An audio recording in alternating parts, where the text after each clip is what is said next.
hood cleaner. Coming for your Rasta queen.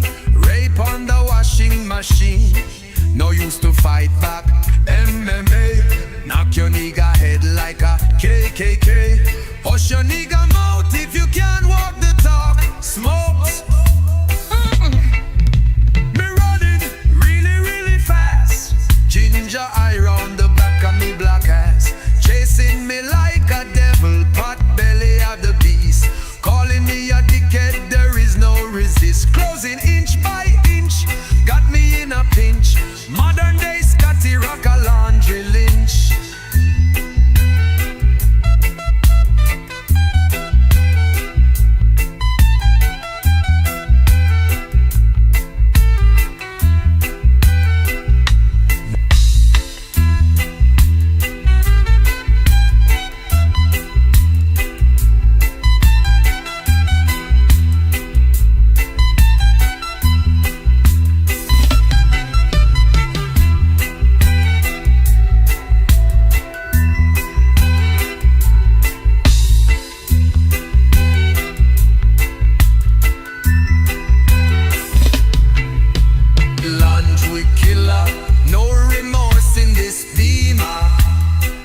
Assassin hood cleaner. Coming for your Rasta queen. Rape on the washing machine. No use to fight back. MMA. Knock your nigga head like a KKK. Hush your nigga mouth if you can't walk the talk. Smoke. Me running really, really fast. Ginger eye on the back of me black ass. Chasing me like a devil, pot belly of the beast. Calling me a dickhead, there is no resist. Closing inch by inch, got me in a pinch. Modern day Scotty Rock a laundry lynch. Chasing me like a devil, pot belly of the beast. Calling me a dickhead, there is no resist. Oh, close, smoke, me running really, really fast. Ginger eye on the back of me black ass. Chasing me like a devil, pot belly of the beast. Calling me a dickhead, there is no resist. Closing inch by inch, got me in a pinch. Modern day Scotty Rock a laundry lynch.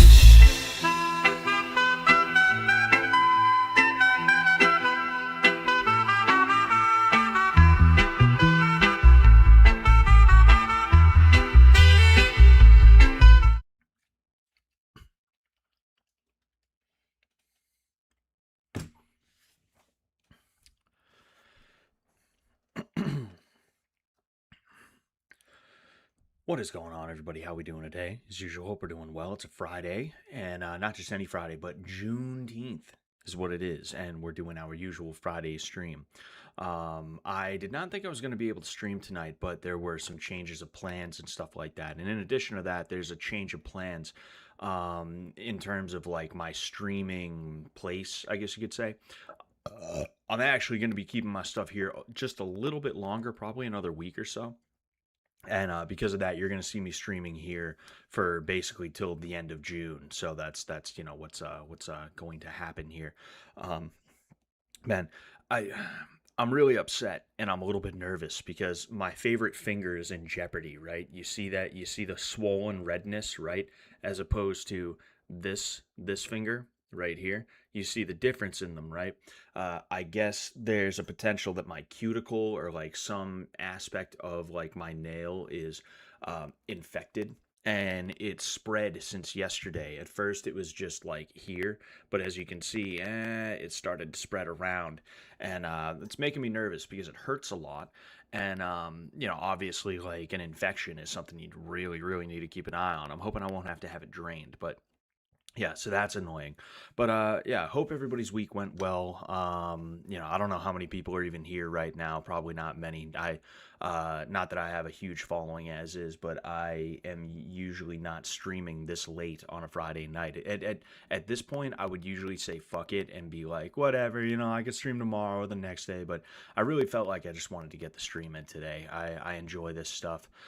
The wife is watching the Brazil game with some of her Brazilian friends, and I did not feel like putting up with that. So I decided I would be here. Her Brazilian friends are really nice. You know, Brazilians in general tend to be very nice and warm and friendly people, but me as a New Englander, I realized something, right? I realized something. Me as a New Englander, I don't really know how to take kindness. And what I mean by that is I assume that anybody who's being overly kind might have an ulterior motive. Like, for instance, when I go hang out with my wife and, well, with my wife's Brazilian friends, really. Oh, excuse me. I can sometimes feel like I'm almost a fucking zoo animal because what happens is I go there and people are mostly speaking Portuguese and I have to have somebody translate for me. And then there's always some kind of offer that comes like, do you want a beer? Oh, hey, we have video games. You want to play video games and all this other stuff. And it's like they're just trying to be nice is what I realized. It's not that they're like, oh, hey, we have a gringo here. Let's put them on the video games and it'll be like giving a toddler an iPad. I think it's really that they just want me to feel comfortable, and that's like a way that they think they're going to make me feel comfortable.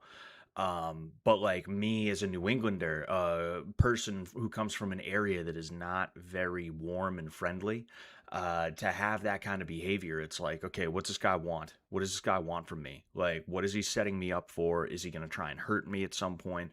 What is he going to ask me for? What's he going to act like I owe him for this? I take a beer from him, and then like 20 minutes later, he's like, hey, dude, you gotta help me beat this guy up, bro.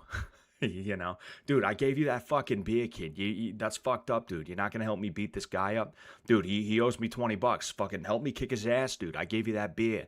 Like that's the way people are around here. It's really it's fucking ridiculous, you know. But yeah, bottom line, I didn't feel like dealing with the Brazil thing.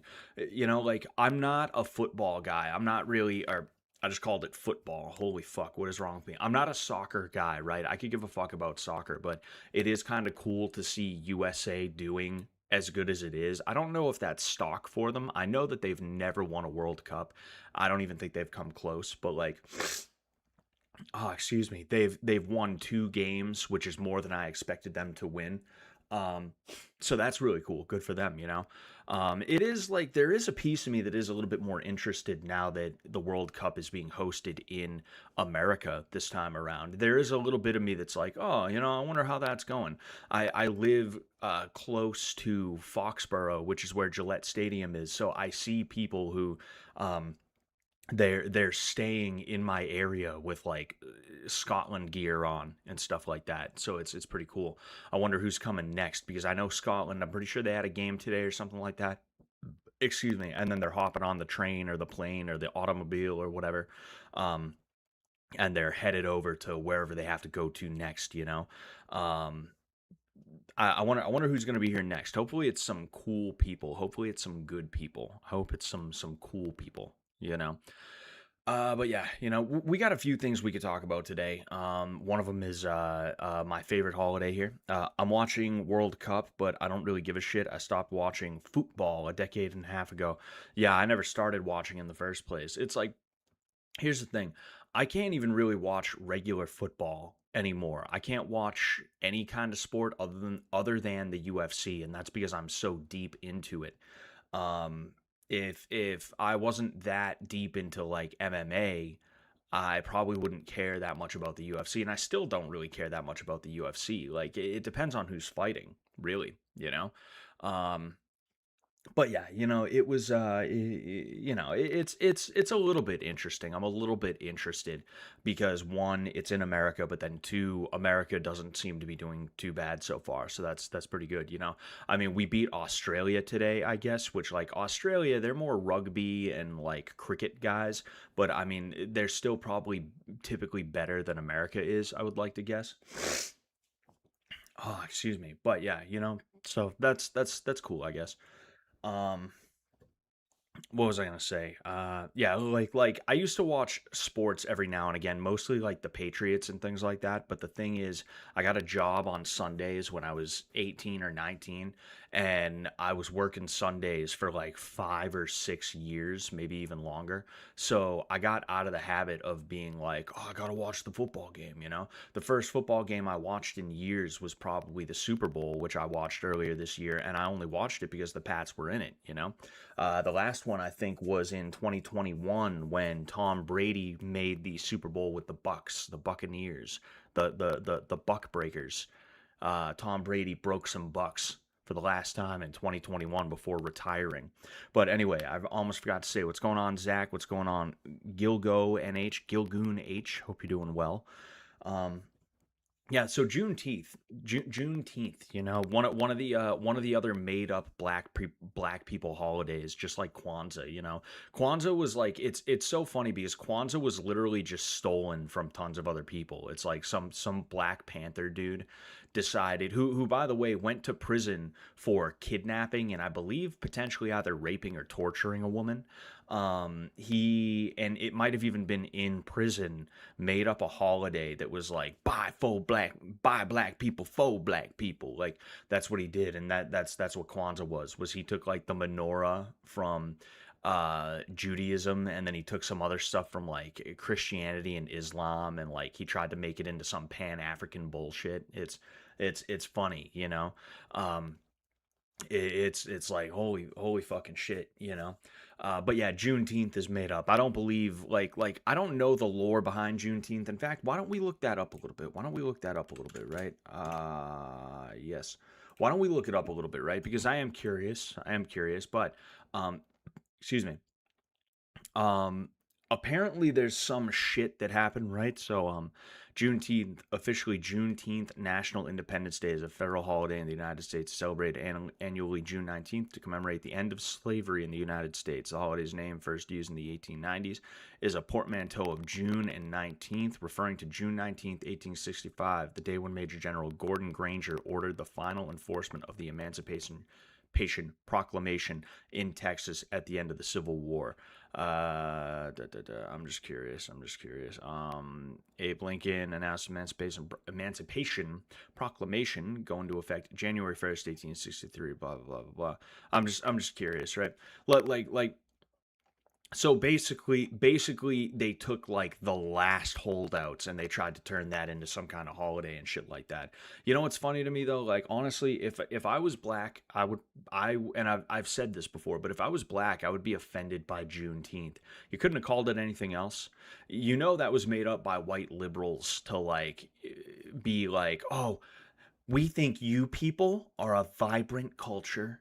We think you people deserve a holiday." Like you know that was made up by some white liberals to do that.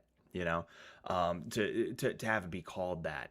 You know, no black person, regardless of how illiterate they may be.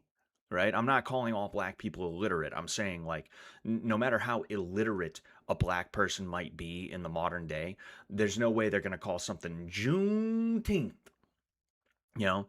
Hey, we out here eating some of that watermelon and some of that Kool-Aid, some of that grape Kool-Aid. We eating some of that fried chicken here on Juneteenth. Like it's such like a I'd be like, yo, I ain't shucking and jiving for you white people. Get the fuck out of my face. If I was black, that's how I'd feel about that.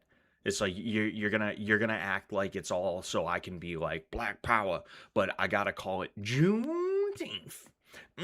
Show is good, that Juneteenth watermelon. Hey, howdy, Shuck. Top of the morning to you, Jive. Like fucking, it's just insane. It's insane. The like, and I'm not one of those guys who's like Democrats are the real racists. You know, Democrats are the real racists. Did you know that? Actually, Antifa are the real fascists. Like, I'm not one of those guys, but it really does show you just how like ignorant and out of touch white liberals are, because you know that it was a white liberal that made that, because Juneteenth is like the exact kind of thing a white liberal woman creams her pants over when it comes to that like racial struggle bullshit, you know. The type of bitch who when the George Floyd race riots, when the genocidal riots that took place after George Floyd overdosed, they were painting like black power fists, like the panther paw things on their face. and doing TikToks. Like that type of woman would absolutely positively be like, "Oh, what sounds good for you people is Juneteenth. It's Juneteenth. You people have a new holiday." It's like, fuck.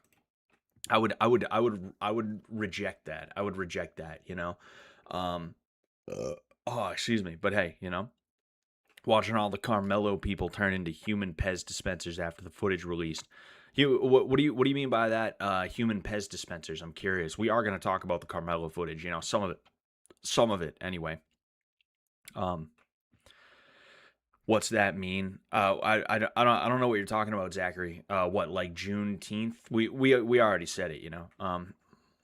Remembering to turn my messages to all this time. The change YouTube made a year ago is dumb, and why I missed hecklers last time.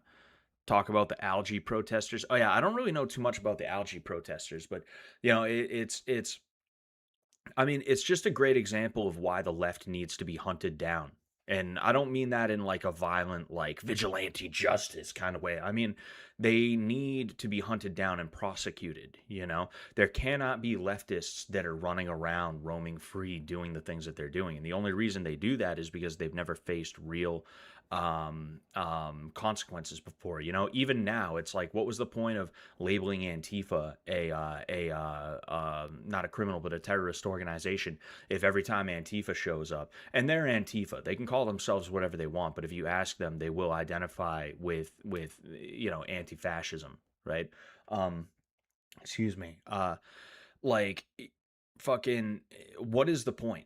Who, like, here's the thing: who cares if the judge is just going to let them out? Who cares if they're just going to be back on the street in like a few hours to a day? You arrest them again and put them back in jail. They will get tired of that. One thing that a lot of people were complaining about for the better part of a month was what was going on in Newark, New Jersey with the ICE protest thing.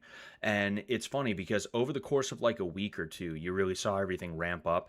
And you saw after the police and after ICE really started to enforce the line, you saw the numbers dwindle to the point where there was only like 6 or 7 people trying to hold the line against ICE by the end of it. And now you don't hear anything because I guarantee you that everybody stopped showing up. At the end of the day, the only way you're going to silence someone for real is to kill them. And I'm not saying that's what we do. That is not what I'm saying at all. I'm just saying, like, that's the only way you can really shut somebody up. But the next best thing is to tire them out to the point that they don't want to show up anymore. And that's what we did with a lot of Antifa back when I was organizing. And that's what Antifa did with a lot of our people when we were organizing. When we started out, we had like 500 people showing up to our shit, sometimes more. And then like 6 months later, because of just the frequency of the events combined with the reaction from Antifa, we had like a core group of between 50 and 100 people, which that's not like small, but consider the fact that it's not like we had all 100 people showing up to every event. But like we also had the same thing going on with Antifa, where they only had like energized numbers on like certain days of the year. Other than that, it was kind of the same, where it was like 50 to 100 people would show up. And then like you get into a few fights, somebody gets hit and they don't like the feeling of getting hit, so now all of a sudden they're like, hey, you guys go ahead without me, I'll be there in spirit. And that's one less person on the front line. Like you, it's not going to be a quick thing, and that's something that a lot of people have to understand. Like a lot of outside people a lot of outside observers, it's not going to be a quick thing all the time. It would be nice if it's a quick thing, and it could be a lot quicker than they're making it right now. But there's a lot of situations that, like, it doesn't matter if they're just going to be let go by a corrupt judge. You arrest them again, because what's going to happen is they're going to get real fucking tired of showing up to these events, and the second they act out, they get snatched up, brought to the prison, not the prison, the jail, and then they get released after they make bail. For one thing, it's not even just like an annoyance that people will get sick of. It also drains their funds because every time you arrest that person, they're going to have to post more bail. Either that or the bail is going to get revoked or it's going to get raised or there's going to be some aspect of that, and because of that it takes resources away, you know. Like, I find it hard to believe that nobody at DHS, specifically in ICE, or even like a lot of these local police departments or state police departments, I find it hard to believe that they aren't at least a little bit aware of that, especially because it gets done to them all the time by Antifa. But like, eh, there's just something where they don't act on it. They don't enact like a good plan a lot of the time, you know, to actually like stop it and to help to dwindle their numbers. Oh, excuse me. You know, um, what was I gonna say? But yeah, like we were supposed to be talking about the algae protesters, but you know, I went down a fucking rabbit hole. The bottom line is like it's no surprise that the left would try to do this. Like they're terrorists, you know. This is terrorism. It's eco terrorism. Even if they were real careful to make sure that the algae will not damage the environment in some way, shape, or form, it's still eco terrorism. It is vandalism in the name of um, a political ideology, you know. So these people need to be hunted down. They need to be given long prison sentences. And even if corrupt judges do not give them prison sentences, you keep an eye on them because now you have their information. You know exactly where to find them when they're suspected of doing something, and you can lock them right up for however long it's going to be. And eventually, at the very least, they're going to take a back seat. They're going to be like, okay, look, I'm kind of tired of getting yoked up every time something happens. So I think I'll be like by the medical tent today. I don't think I'll be on the front line. And guess what? That's one more true believer who is not using the entirety of their effort to try and fuck with you, you know? Like the algae, it may not be that big of a deal. It may just like ruin the look of the pool. I like I was a little weirded out last week because I saw the pool, and when I was walking by it, it was green, and I was like, I thought Trump fucking fixed this. But then when I got to the top of the Lincoln Memorial, I turned around and I saw, oh, it's blue. It is blue. What it is there's trees on either side of the reflecting pool that you know, the light refracts, so it looks green when you're standing right next to it. But when you're at the top of the Lincoln Memorial, you could see that it was its blue color, and it was a pretty color. It was nice, you know. But yeah, it's like just wanting to ruin something because somebody you don't like did something good is like gross, you know. And again, these people are subhuman, you know. I've dealt with them enough to understand the types of people that they are, if you could even call them people. Like I said, subhuman. And something needs to be done about them. Something legal, something nonviolent, unless, of course, they bring the violence on themselves. Then, you know, you have no choice. But, like, the police need to start fighting fire with fire, you know? And that's why, frankly, it would be a good idea for them to try and contract somebody like me because I understand the way that these groups operate. I understand what goes on with them. Elon Musk did a very good job with USAID targeting their funding, which is part of the reason why they have not had as energized of a reaction to the second Trump presidency. They've had to be very careful about what they do and when they do it. They've been very focused on specific efforts. There's not gonna be like there could be a guy named Florge Groyd who fucking gets like fucking knee to the neck and he dies, and it's real this time. He didn't just OD. It's like the cop like power bombs his neck with his knee and it breaks the neck and he like chokes and stuff like that. You could have a situation like that and CNN could throw it all over the TV, but the left is not going to be able to organize the way that they used to. You're not going to have riots in all 50 states. It's just not going to happen, you know? You might have a riot in the city that it happened, but that's because that would probably be more organic. It wouldn't be a planned riot like a lot of the ones, like I said, in 2020, where, you know, I was actually at one in Boston as an observer. And that was like pretty crazy to see because riots don't happen in Boston. They just don't happen in Boston.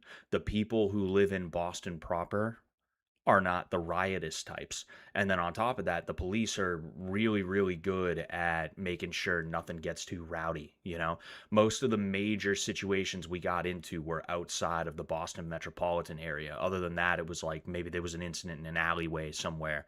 You know, we had to take someone behind a dumpster and run a train real quick, you know. But jokes aside, like riots don't just happen in Boston. And we're walking around during the day, me and one of the guys that I went with, and we're noticing the caches of weapons and other supplies, and we're trying to see what we can do to dispose of them discreetly. You know, we're seeing waters and milk left around. Milk is used to try and counteract CS gas and other chemical agents. You know, the theory is that the fat is supposed to soak up some of the chemical agent. You know, um, there was also I forget what it used to be called, but you used to be able to mix certain things. It was like antacid, and there was something else, and it would do a really good job. You saw dudes doing that. Some dudes would use fucking dish soap. You know, I guess dish soap would help it to, like, you know, slide off a little bit quicker. You know, that happened once. A guy that we were chilling with that day, he was a member of Patriot Front, and he went out against Little Tommy's wishes, and you know, he decided he wanted to, like, kind of like be with us that day because he knew that we were not lames. He got fucking sprayed by a cop, and some fucking Proud Boy comes over and starts like spraying him in the face with dish soap and water, and we're like, what the fuck is going on here? But it worked, you know. um, but yeah, anyway, the logistics of the BLM operation was impressive. No way the African American community organized that. Oh yeah, you know, the way that this shit works is it's the activation of the lumpen proletariat.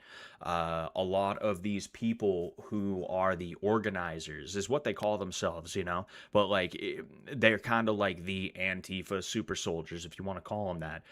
These organizers know how to agitate. Really, I should call them agitators because that's what they're doing is they're agitating. They're agitating around a specific thing, and they're trying to utilize that anger. They're trying to send it in a direction, and they did a very good job of that in 2020. But the thing is, there's not enough agitators for them to really do anything on their own. So what they have to do is activate the lumpen proletariat, which is basically the way that they would utilize, or that's the dog whistle that they would utilize to describe the black community is the lumpen prole, the kid with a switch hanging out in South Side Chicago or Detroit.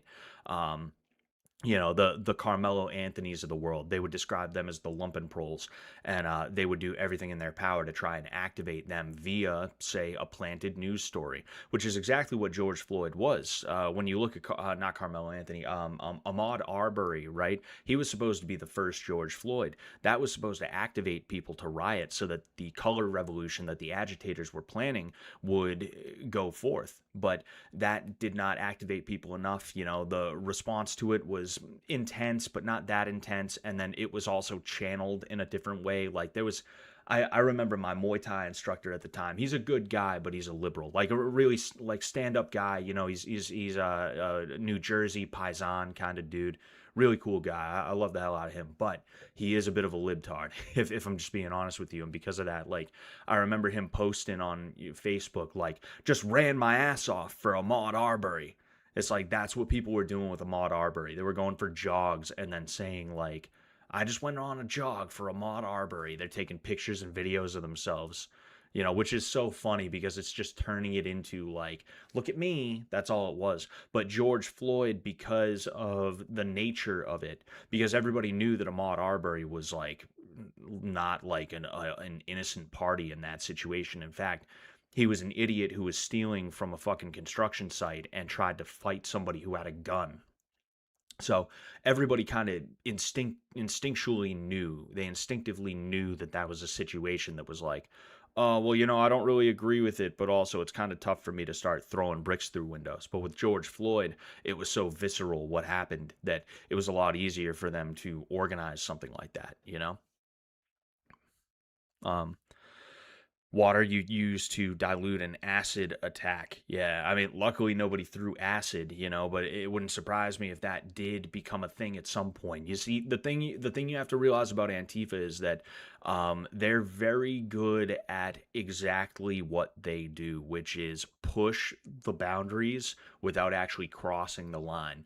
And that's part of the reason why riot police would be absolutely positively fucked if they ever encountered some stiff resistance, like legitimately stiff resistance, because riot police for the last however many years have mainly been trained to deal with Antifa, deal with people who they want to throw rocks, maybe they throw a Molotov on occasion, but like overall they're not trying to surround, they're not trying to flank, they're not trying to like make those Molotovs land on one of the officers proper. They'll like throw it at a shield, or they'll throw it at like an APC or something like that.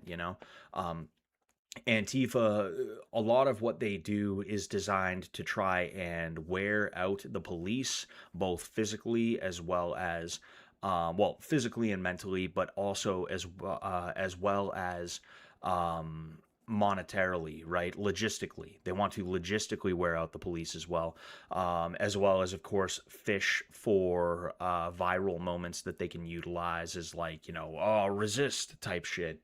What they want to do is they want to put you in a dilemma, right? I forget exactly what they call it, but it's like they want to put you between a rock and a hard place, where it's like you either have to stand there and take it, and you will probably make a mistake, and you will like you'll be the guy that ends up on the front page of the newspaper, right?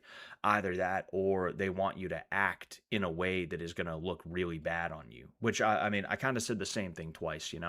um, when it comes to that specific tactic, I know what I'm trying to say. It's just been a while since I've had to explain that to somebody, so I'm doing a bad job of it. But it's to create a situation where you're damned if you do, damned if you don't. If you don't act, you look weak, and you are being weak, and you guys are not getting what you want. You want the riot to stop, you want it to end, but they're just getting what they want more and more. Or you act, but it looks bad. It looks really bad.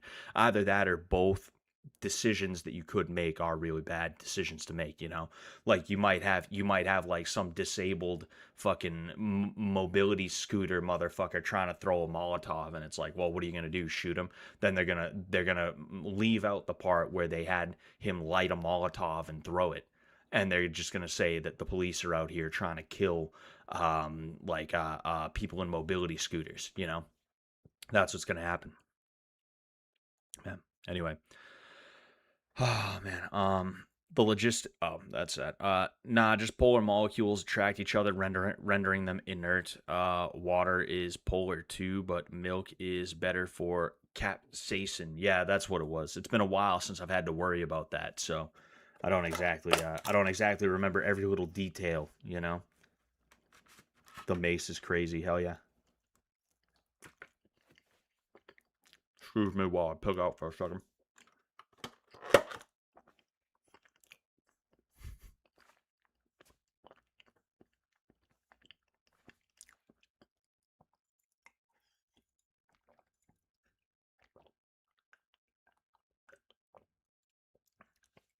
I gotta drink this before it gets too before it gets too warm. It's gonna fucking spoil right in front of me.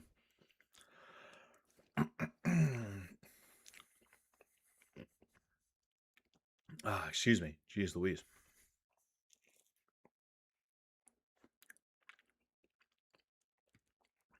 Mm,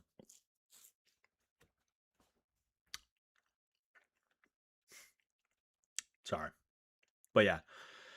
What else were we gonna talk about? I want to talk about a couple of things. One of them is the movie Obsession, right? When I was in DC, I stopped at a movie theater, really cool movie theater. There's a movie theater in a town in Maryland. It's got like a an ancient Egyptian theme. It's like so fucking cool. I went there the first time that I went to Baltimore. Well, I've only been to Baltimore once, but last time I was there in late 24, early 25.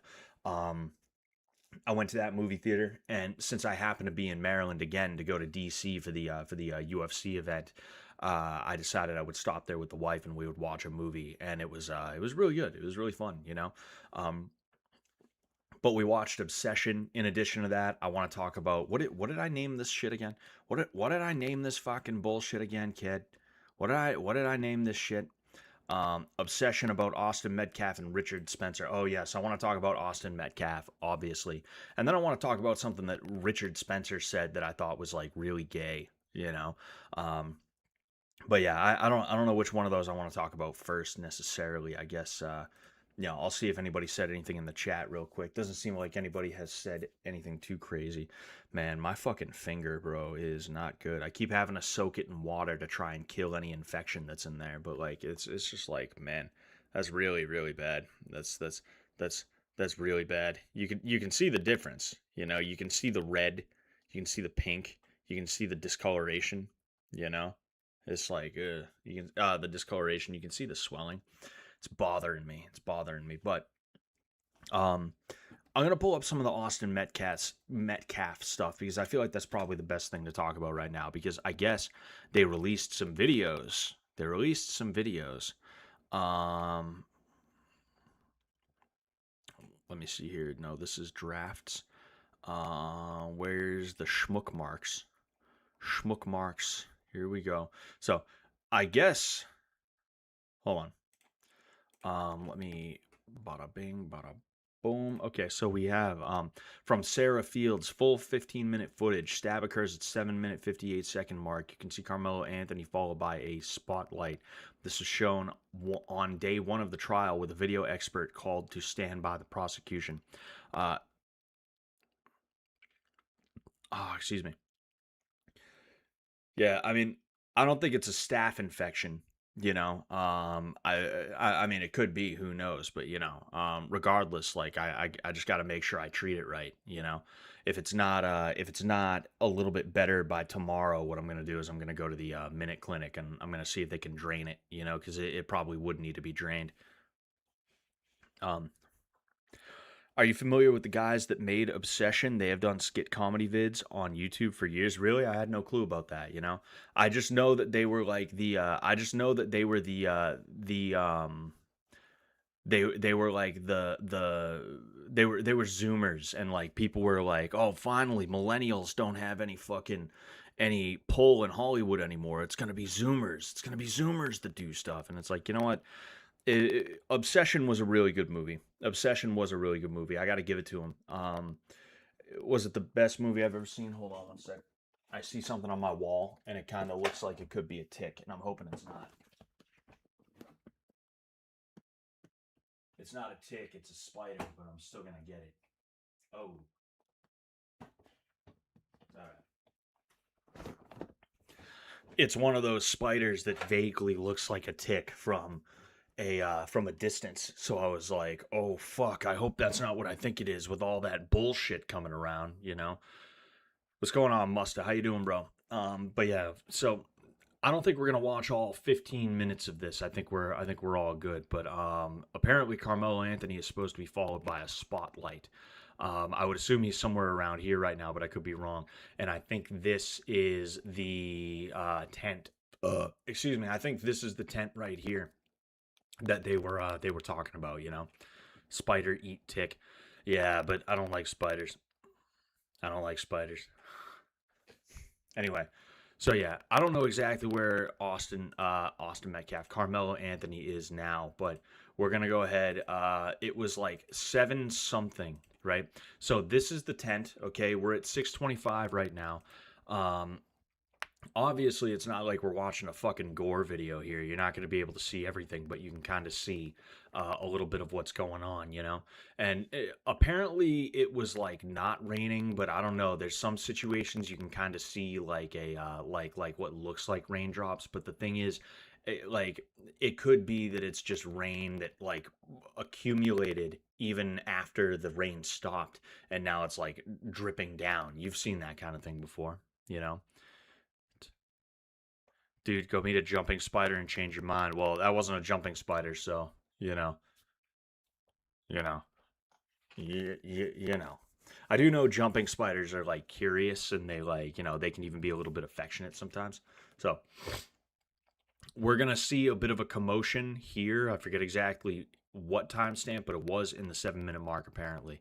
So you're gonna see a commotion, and then Carmelo's gonna take off in this direction. I guess is what's gonna happen. We have another video we're gonna watch after this as well, of a little bit of the aftermath from a police officer's body cam footage. So you're gonna see it should be about here, and it's coming up very soon. I don't know which one's Carmelo though. I got to be honest with you. So you see the dudes that are kind of right here right now.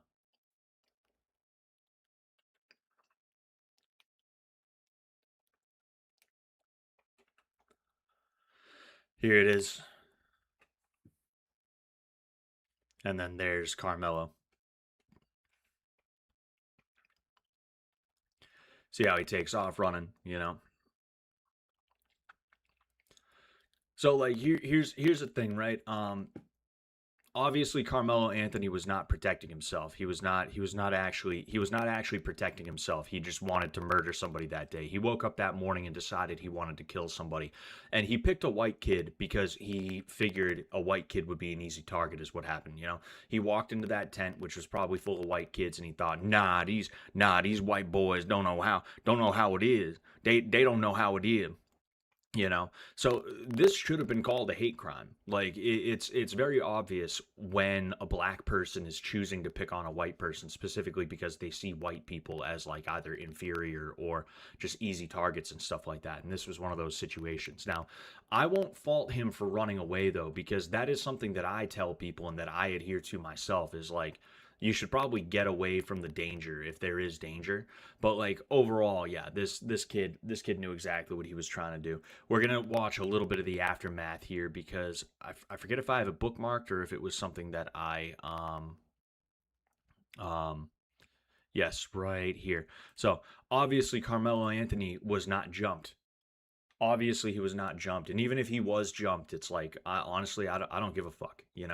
I'm gonna back Austin Metcalf because I see how the black community is getting behind someone like Carmelo Anthony, and I'm not saying it's everybody in the black community, but it's enough people that I've seen on the internet that I'm not going to be the guy who's like, well, if Austin Metcalf really was jumping Carmelo Anthony, then maybe maybe he shouldn't have been doing that, and maybe he got what he deserved, or maybe Carmelo was just scared for his life. No, I don't even care about that. And that's something that a lot of people have to really cultivate in themselves, is a fuck it, I don't care attitude. I'm going to back the guy who looks a little bit more like me than the guy who doesn't look a little bit more like me, because the people who look a little bit more like him are going to back him no matter what. It's not like a racism thing. It's not a hatred thing. It's just I'm simply sick of being fair to unfair people is really what it is.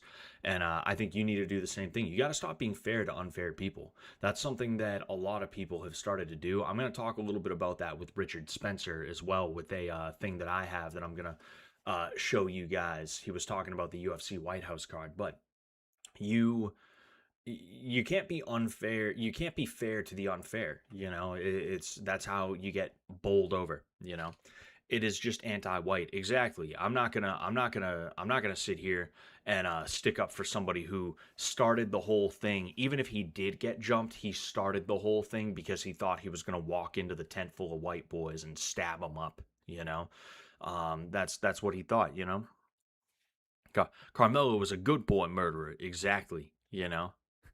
Hate rhyme, yo.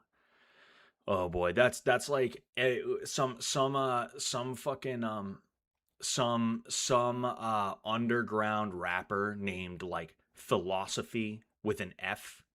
Like Filosofy. Some guy like that is definitely going to be like, hey, yo, I spit hate rhymes, yo. White people be doing hate crimes, so I'm going to spit some hate rhymes. We was kangs. Like, that's exactly the type of shit that some wanna be like, I'm a conscious rapper. I'm a spiritual lyrical individual. Some dude probably from New York, right? Who thinks he's like fucking Confucius. He would definitely make a song with hate rhymes in it. I guarantee it. I fucking guarantee it. Ah, itchy. But yeah, the bigots against racists, exactly. Bigots against racists, you know. But yeah, I don't care what the narrative is. I don't care like what the situation is. Like this kid did not deserve to die. He shouldn't have died, you know. And Carmelo Anthony shouldn't have went out looking for trouble. He shouldn't have went out trying to cause trouble and things like that. And he got off easy. He got off lucky. He should have been put to death by the court. Is what should have happened. He should have been put to death by the court. That's just the way it is. But anyway, we're gonna watch a little bit of this. If somebody is treating the victim, And turn be this over up there. just a little bit. I don't want to have to scream over it, but I want you guys to be able to hear it. Stop right there for me. The lyric comments on rap instrumentals, exactly. I got the suspects, and they're currently treating the victim. Again, he's on the north end of the stadium. All right. Any weapons on you like that? Hold up here. Has there ever been a hate crime where black or non-whites was convicted, or is it just only for white people? So,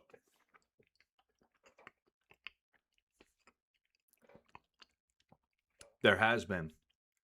However, there's always some other aspect to it. Like, for instance, you know, this person was convicted because they attacked a church type stuff. This person was convicted because they attacked a Jewish person or a gay person. It can't just be you attacked a white person because of their race, so it is a hate crime. It's got to be some other characteristic that will go after them, or it will look really fucking bad if they don't charge them for that, you know?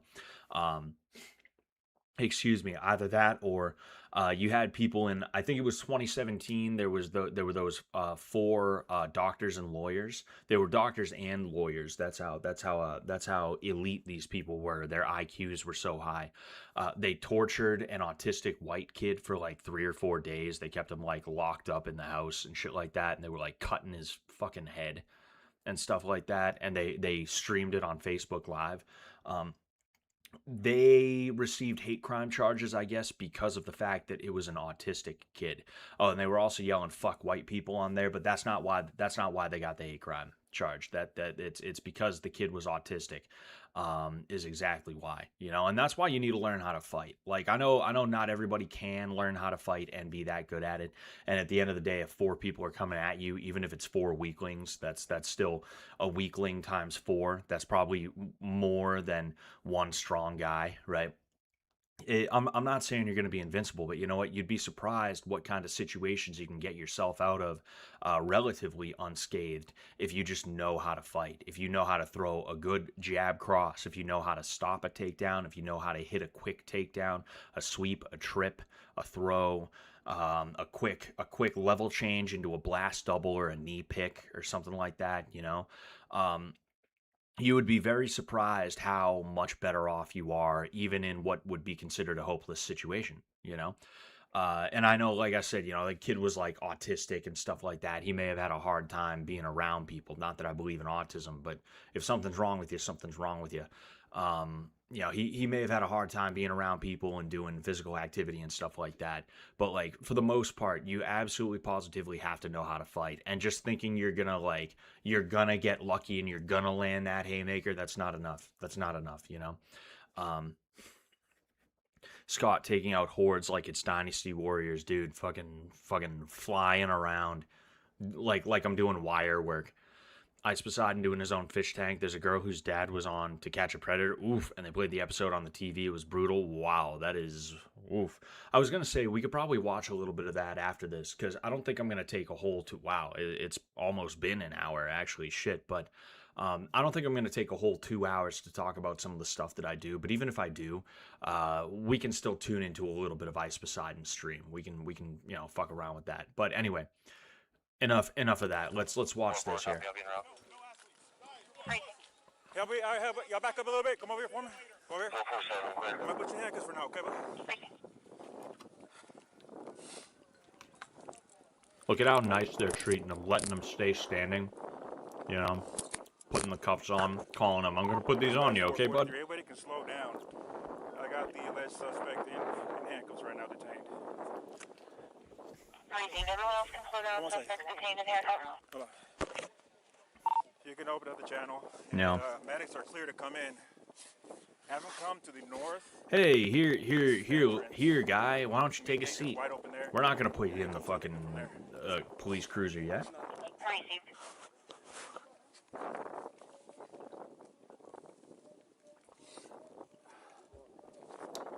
This is the alleged suspect. All right, Dispatch is 432. Let's see if there's Was captions. there there? No captions. So nothing on your person at all? Nothing? Mind if I reach in your pockets and stuff and all that? Nothing gonna stab me? No, sir. Okay. I'm going to be out with this as well. Racing. I'm gonna get a little personal there, okay? Just to make sure. Okay.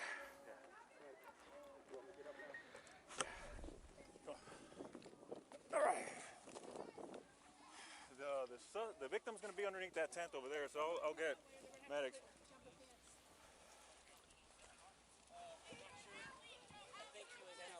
Memorial tent over there, guys. All right. He put his hands on me. I told him not to. He put his hands on me. I told him not to put his hands on me. Right now, this is the alleged suspect. All right. Already? No. We searched them. Got nothing on him. 423. Trackers have negative CPR progress for a little bit. Racing. That's the wrong thing. Racing. All of a sudden, he's back to fine. He's like, "You pull my pants up." Sorry, over here for a side. Up to you. It's up to you. This is closer. Let me do one more little check of you, okay? Yes, sir. You know, I'm trying for reaching your pocket. Yes, sir. Like that. You good? You're just wearing the one pair of pants? I'm wearing some little underwear. Well, yeah, but most of it's not pockets. No, ma'am, I don't think so. What's your name, man? Carmelo Anthony, K-A-R-M-E-L-O. 430, show me out. Okay. Racing.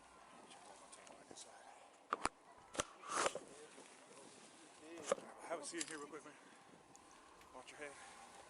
Let me check your hood here, buddy, okay? Yes, sir.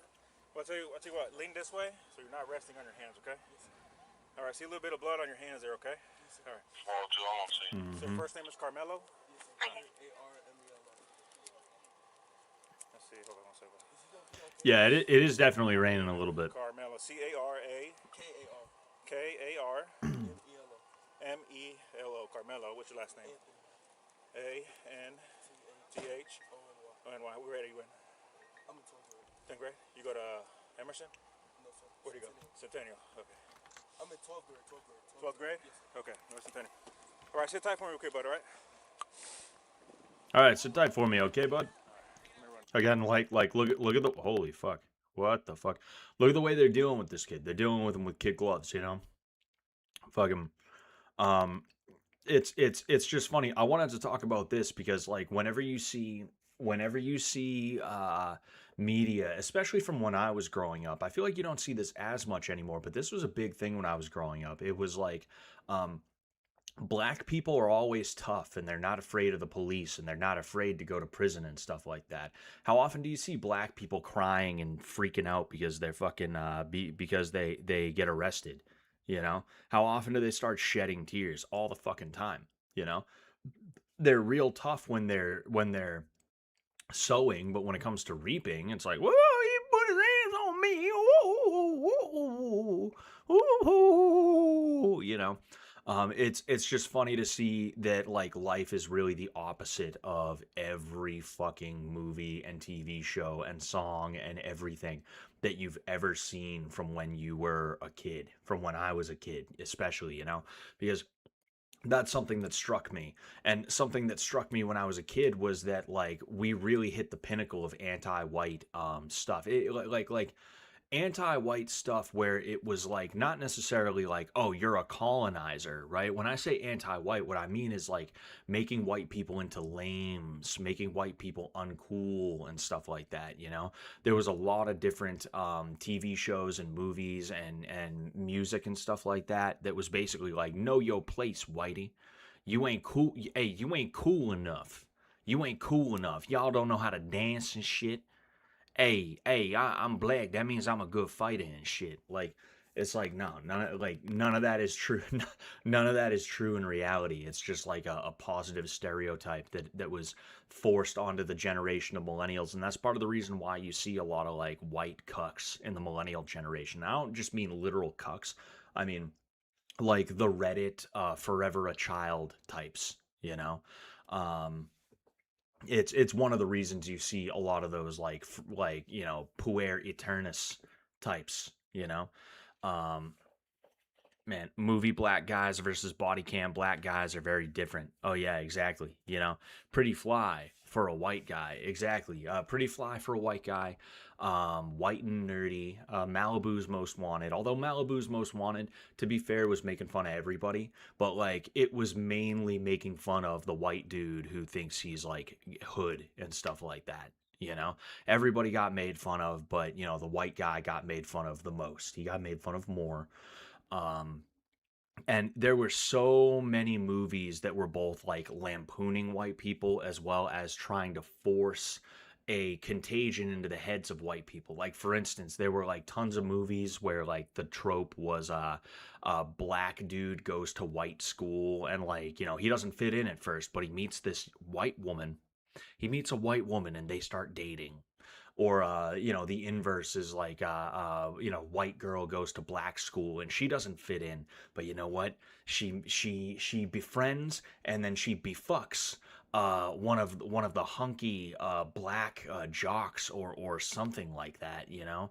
um that's like that's what they like, they shoved those movies down our throats. It was insane, you know. And it's just funny to see the difference. And then in addition to that, like if there's one thing people used to talk about, especially when school shootings were still like a very common occurrence, there was like a good 10-year, well, I wouldn't call it a good 10-year period, but there was a 10-year period where there were like quite a few school shootings, and we all know reasons why that was.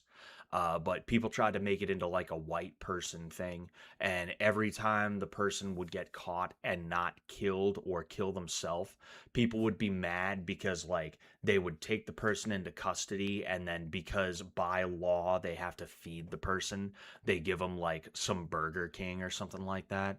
They go to McDonald's and they get like a literally just a hamburger, not even a fucking McDouble. And they're like, here you go, kid. That's your dinner for the night. And people are like, hey, yo, they giving him McDonald's and shit. They rewarding his ass. And it's like, you think McDonald's is a reward? Yeesh. No.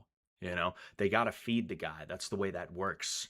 If he was black and they didn't feed him after there was a fucking school shooting, you guys would be outside the fucking police station picketing, talking about, hey, yo, no justice, no peace, is what would end up happening, you know? It's gross. We all know it's gross, you know. But just see how nice Officer Richie and Officer Cortez treat this fucking guy who just murdered somebody in cold blood. Letting them sit down, picking them up, you know, having a little conversation with them. Hey, bud. Okay, we're gonna put you in here, bud. Hey, oh, those are hurting you a little bit. Why don't you lean this way? Why don't you get comfortable, bud? Calling him bud, you know, acting like it's no big deal what the kid just did, you know. That's disgusting. It's gross, you know. And that's just reality, you know. That's just reality. If you're white, you get murdered, and you get hated for being murdered, and that's just how it is, you know. The cops are gonna show up, and it's gonna be a female cop with a busted nose who should probably be riding a desk, if that. She probably just shouldn't be a cop in general, you know. And then you got Officer fucking Mexico over there, who decides he's gonna be like, hey bud, come on bud. Hey, all right, we're gonna pick you up. Hey, bud, you got anything in there that's gonna poke me, bud? I just need to check real quick. Is that okay? Okay, bud. It's like, go fuck yourself. Dorito face talking about Officer Richie. Oh yes, Dorito nose, you know. Fucking Lois Griffin nose. Literally a perfect triangle. That is crazy, you know. But yeah. I mean, like, all I can tell you is that, like, you know, life is fragile. Humans are very tough, but life itself is fragile. And it can be taken away at any moment, and you have to be very careful about what you do and about how you behave. Um, you also need to understand that the world is not a fair place, and that There will be people out there who they wake up in the morning and they decide, you know what, I want to get into a fight with somebody. And in fact, fuck a fight. I think I want to stab somebody. You're gonna get people that are like that who walk through this world, and every now and again you're gonna bump into one of them. That's what happened to me at the UFC event. The last two streams I did, I talked a little bit about a confrontation I got into with these people at the UFC event over the weekend in DC, where it was very clear they just decided they wanted to get into a fucking argument. And no matter what I did or said, there was no way these people were not going to find a way to escalate it, you know? So it's a situation where, one, you have to pick your battles. You have to be very careful about what you do and how you do it. It probably would have been a better idea for Austin Metcalf to try and find a teacher or a cop, although I'm not a big fan of the whole find a teacher type of shit all the time. But in this case, it may have been a better idea because it's a situation where there's like a kid from another school that you don't know and he's being belligerent. So it's like, hey, like, let's find a cop and tell him to get the fuck out of there, right? Not that I'm blaming Austin for what happened to him, right? What I will say is that everybody under that tent, as soon as Carmelo started to get antsy, they should have been ready to pounce on the dude and beat the brakes off him. Beat him to fucking death if they had to. That's what they should have been ready to do. And if you're out with your friends, I'm not saying be ready to beat somebody to death, right? This is a very specific situation, and we have we have hindsight to tell us what the right choice would have been in that situation. But friends don't let friends fight alone. You can't let your friends fight alone, and if your friends let you fight alone, they're not your friends. You got to find some new ones. You know, there's no reason why it should have just been Austin Metcalf who, like, tried to be like, hey, man, get out of our tent. And then he got stabbed, you know, even his brother should have been ready to go. You know, there was somebody who used to be in my chat quite frequently. It's somebody who's also from Mass. He's a fish tank fan. And, you know, like, because of that, he and I have hung out a few times in person. One of the times was the Charlie Kirk event, and he wanted to go right into Antifa at that event. He wanted to go and he wanted to be like, hey, so what's this all about? And I saw people trying to surround him. So instead of just standing there letting it happen, what I did was I made sure that when I saw this one guy step behind him to try and surround him, I stepped behind that guy and got nice and close so that that guy knew, oh, fuck, this dude knows I'm here. And he's got my rear end, so he's gonna go up in it if I try and go up this dude's rear end. And sure enough, the guy turns around and he's like, oh, excuse me. He tried to act like it was just a fucking misunderstanding. He tried to act like it was a coincidence, like, oops, I didn't realize what I was doing there, my bad. And he fucked off, you know. Like, you got to be ready to throw down to protect your friends and your family. Like, if you can't get out of there, you got no choice but to go forward. So let that be a lesson to anybody who was not there. And I bet that most, if not all, of the kids that were under that tent were probably thinking something similar, where they were like, oh, dude, I wish I stood up for Austin. I wish I stood up to that kid too, because then maybe Austin would be alive. And I mean, it's better late than never, I guess. But I mean, that also can't bring Austin back, you know, and it's unfortunate. Was anything new revealed in the video I just got here? No. I don't like. There was a video from a long ways away, and then there was a video. This video right here. I don't know if there was like a video of what happened right there, like right then and there. I don't know if like any of the kids underneath the tent were filming. I'm not sure, you know. I don't know if that will be released if that's the case, you know. If I was Austin's family, I would not want that video to be released. I would go way out of my way to make sure that video does not get released, because the last thing I need as Austin's dad or Austin's brother is to be aware that there's a bunch of ignorant blacks on the internet who are like, hey, yo, hey, he got that white boy. Oh, shit, you see how he fell over and shit? Oh, damn, hey, white people ain't tough. Like, that's the last thing I need, you know? it would be pointless, you know. I don't need to know that there's a video of like that is of like an extremely detailed video of my son dying on the internet, you know.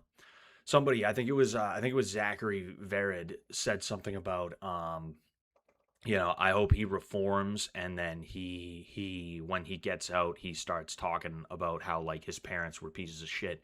I mean, like, yeah, like I guess that'd be okay comparatively, you know, but like I don't think he will. I think he's going to be treated very well in prison, if I'm being honest with you. There's rumors in a couple of different directions. One of them is that the black people in the prison he's going to be at, they're going to treat him like royalty if they're not already. The other one is that he's receiving threats from people in prison. And now, um, a lot of Texas prisons, in fact, I think all of them, they are racially segregated. So you eat with your own, you shit with your own, you shower with your own, you do everything with your own. You don't cross those racial boundaries. Not every prison in America is like that. The federal ones are pretty much like that. The ones in California, Oregon, I would assume maybe Nevada and Utah and, you know, maybe Idaho too and stuff like that. That's really a big West Coast thing. But Texas is one of those places, right? And I'm not someone who's been to prison. I haven't even been to jail. You know, let's hold on. Got to knock on some wood there, but um, I do take an interest in hearing prison stories and stuff like that. So I listen to a lot of podcasts, and there's one thing that people don't realize about prisons, and I've tweeted about this. The racially segregated prisons, the whole rule set that we think exists in prisons, they only exist with the white and Latino gangs, and only some Latino gangs, to my understanding. There are certain Latino gangs that are cool with the whites. They organize together. So if you're an SA and you're in a prison and you know, there's just not many other like Mexicans, you know, you're gonna be shacking up with the whites. They're gonna kind of treat you sort of like you're one of them, and you're gonna treat them like they're sort of one of you, right? Um, but then there's some Mexican gangs where they shack up with the blacks. You know, they have very similar politics and other stuff like that. Now, the black politics in prison gangs are not like the white politics. I don't know if they hassle chomos at the same rate that whites do, but like that is really a big white thing. It's like if you're a chomo or even just a rapist, you're gonna get fucked up. If you're a rapist and you're black in prison, in a racially segregated prison, they don't really care that much. You know, especially if you raped a white woman, it's like, hey, good on you, man. That's respect points you get right as you're going into that prison because they really, really hate white people in there. That's why the Aryan Brotherhood organized in the first place was to protect white prisoners, you know? It was actually, funny enough, formed partially by a Jew, a Jewish dude, formed the Aryan Brotherhood along with some other Peckerwoods, right? But um, a lot of these rules that we think of when we think of prison, they do not actually exist for the blacks. The blacks simply don't care. You know, they have a different way that they do things. They don't have like a big organization like the Aryan Brotherhood that kind of runs everything. People talk about the Black Guerrilla family, kind of a non-entity if we're being honest here. They might control like some aspects, but it's other than that it's really a non-entity. Bloods shack up with Bloods, Crips shack up with Crips. They might do that thing where they want to fight each other and shit like that, but when the time comes, they're all black. You know, they put that aside and they decide they're just going to be black, right? um and again, it's a we handle our own thing. So it's a situation where there's a very good chance that because of the profile or the high profile case, because of the political nature of the case, and because of the fuck whitey nature of the case, the black prisoners in whatever Texas prison he is going to be a part of, they're going to treat him very well. Very, very well. You might have someone who tries to extort him for something, but he's probably not going to get fucked with the way that people are hoping he gets fucked with, because that's not what the blacks are going to do. And it's a situation where if the whites try to get him, then there's probably going to be a riot. There's probably going to be serious hell to pay. So the whites might be like, okay, we don't need an entire riot just to get Carmelo Anthony. Fuck him. You know? It's it's unfortunate that that's the way it is, and that's one of the reasons why we shouldn't be sitting here like, yeah, he's gonna get butt raped in prison. It's like, first off, like, you're gonna cheer on rape. I don't care who it is. I don't think I ever want to see anybody get raped. That's pretty crazy, you know. But then on top of that, like, it doesn't even work like that. That's no guarantee. There's really no guarantee, you know. Wagwan Meo-sama. Is it a low blow to release the footage on Juneteenth? You know, there was somebody else who they did one of those things where you have your face in front of the footage that you're supposed to be watching. And they said that was diabolical releasing this on Juneteenth, and it's like, honestly, it kind of was, you know. I almost wonder if there was you know, somebody working the angle there just a little bit. I almost wonder if that's the deal with what's going on, you know. Um, but yeah, I used to listen to this prison story channel that was new a few years ago with insanely entertaining stories, but I'm pretty sure it was revealed the guy is just a serial liar talking to Buster Zuzu. What was the channel, you know? I used to listen to Rex Holloway, but he deleted a lot of his stuff. And plus, I got to be honest with you, I was not a big fan of Rex Holloway. The more I learned about that guy, the more I learned about him, the more I realized that he really was just a criminal and he didn't like care, you know? Because the thing about the Aryan Brotherhood is they are a criminal organization. That's just what they are. But in California, where they formed because they knew, okay, we're going to keep getting picked off one by one. We got to form up, you know, and we can do that criminal shit inside the prison so that we can try and carve out a piece so that our time is being done a little bit easier. But there is sort of a, hey, we're going to protect white people in this prison sort of deal, you know. That doesn't mean that every white person gets protected all the time. But the Texas AB is not actually affiliated with the California AB. They're two separate entities. A lot of people don't realize that. And then even like, you know, AB guys in Oregon, they do their own thing, you know. But like Rex Holloway was a shot caller for the AB, and he tells all these stories about like, oh yeah, I didn't care if a white boy got raped by a fucking black dude. You know, like he would have made us look weak. So if he was gonna get raped by a black dude, it's like the black dudes wouldn't let a white dude rape a fucking black dude. That wouldn't happen. You know, nobody should be raping anybody, right? And that's kind of the thing. But especially if it's gonna be like these black people are targeting white people specifically for hate crimes, because that's what those are. It's like, and you're just gonna sit there and watch that happen. It's like, I mean, look, man, I've never been to prison.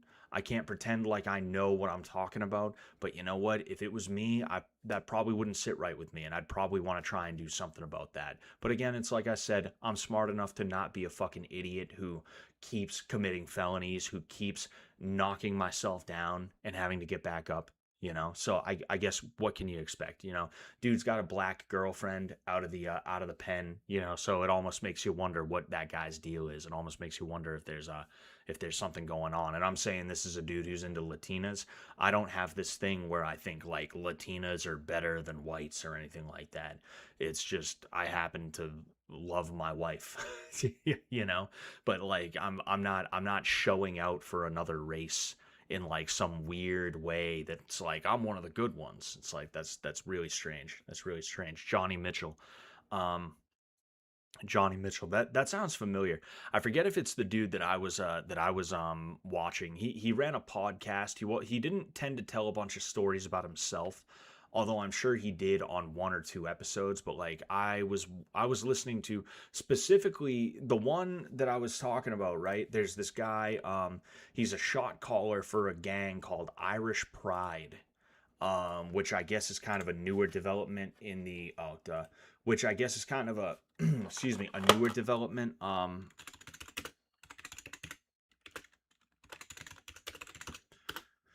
Irish Pride Prison Gan. Ah, yes, the connect with Johnny Mitchell. Mm-hmm. Yep. Interesting. You know, but that's why I ended up being. Yeah, like you can see this dude right here, right? You can see this dude right here. Bada bing, bada boom. Yeah, this is Johnny Mitchell's channel. You know, it's funny because the thing is, like, the way Johnny Mitchell talks, you can tell he's like proud of like the idea that he went to prison. He's like super proud of it. He's nostalgic about it and stuff like that. And you don't trust a guy like that. A dude like that is like always a piece of shit no matter what. But it's funny to know that he apparently lied. But yeah, if you wanna hear what prison is really like in those terms, this is where I learned that fact about black prison gangs. Is that is this episode of the Connect podcast with Johnny Mitchell. So I would recommend it because this dude is like bona fide. This guy who's sitting right in front of you, who was sitting right in front of you, like it's like he is bona fide. Um, but the fucking like excuse me, yeah, like there's a lot of information in there, you know. Looks like he still makes content, but I believe a ton of his personal stories are crap. I'm sure they are. I'm sure they are. You know, be very careful about somebody who's like that. You know, like that's one of the things. There's another series that I like to watch. It's called How Crime Works, and it's by this. I forget what it's called. How Crime Works. Ah, yes. Okay, Insider, right? Funny thing. This is an Antifa dude right here. I'm looking for. I'm looking for a specific one right now to show you, but you can look up an insider. You can look up insider and you can find a story from multiple stories from a guy who was an FBI informant, or maybe he was ATF, and he actually infiltrated biker gangs in my area. I used to live in Taunton, Massachusetts, and that's a big hub, like that area of the state for the Outlaws motorcycle gang. There's a lot of bikers that live in the Taunton, the Raynham area, the Dighton area, things like that, and you know, they're all over the place, fucking. And he actually infiltrated the outlaws in that area. So that's pretty crazy. I think I might want to watch this one, but I'm not 100% sure. But like one thing about this, right? You see this New Mexican Mafia. I was thinking more about this one, how Crip gangs actually work. My favorite thing about this channel, right, is you can see certain things like there is how the Crip gang actually works. You can watch this dude right here, and then you can also watch one about former neo-Nazis who are detailing how their organizations work. And when you listen to this dude, and I literally mean this dude, if you listen to this video, if you listen to this video, you will hear him go, yeah, I did a lot of bad things to bad people, but like, you know, it was socioeconomic and shit. And like, you know, cops are racist.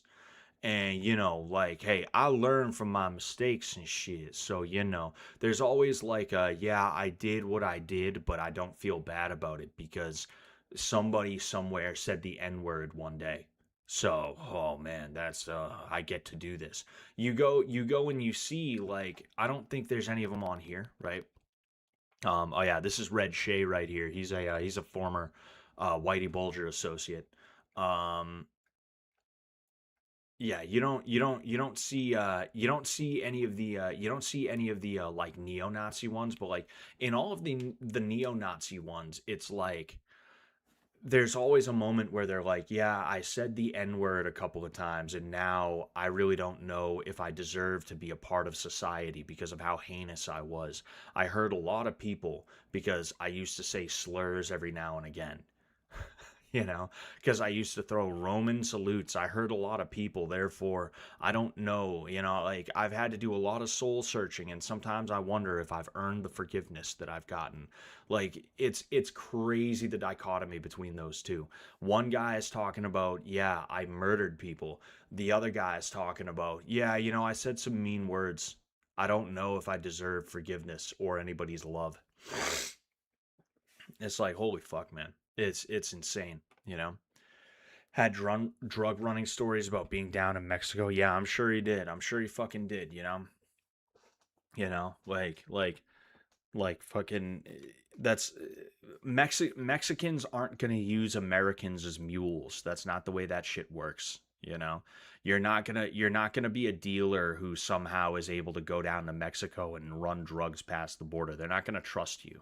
You're not going to be a street level dealer that works your way up in that organization. It's not how that works. They're always going to use their own mules. They're always going to use their own pipelines, their own routes, their own everything. When have you ever seen somebody caught for like really trying to run that much drugs up? That's not how that works. Man. Um oh fuck. Damn. I keep touching this thing by mistake, which is like really, really bad for it. But yeah, we talked a little bit about Austin Metcalf. Rest in peace to him. It's unfortunate the way everything went down. But that's the world we live in, and you have to be prepared for that world that we live in, and that's why I talk about the things that I do.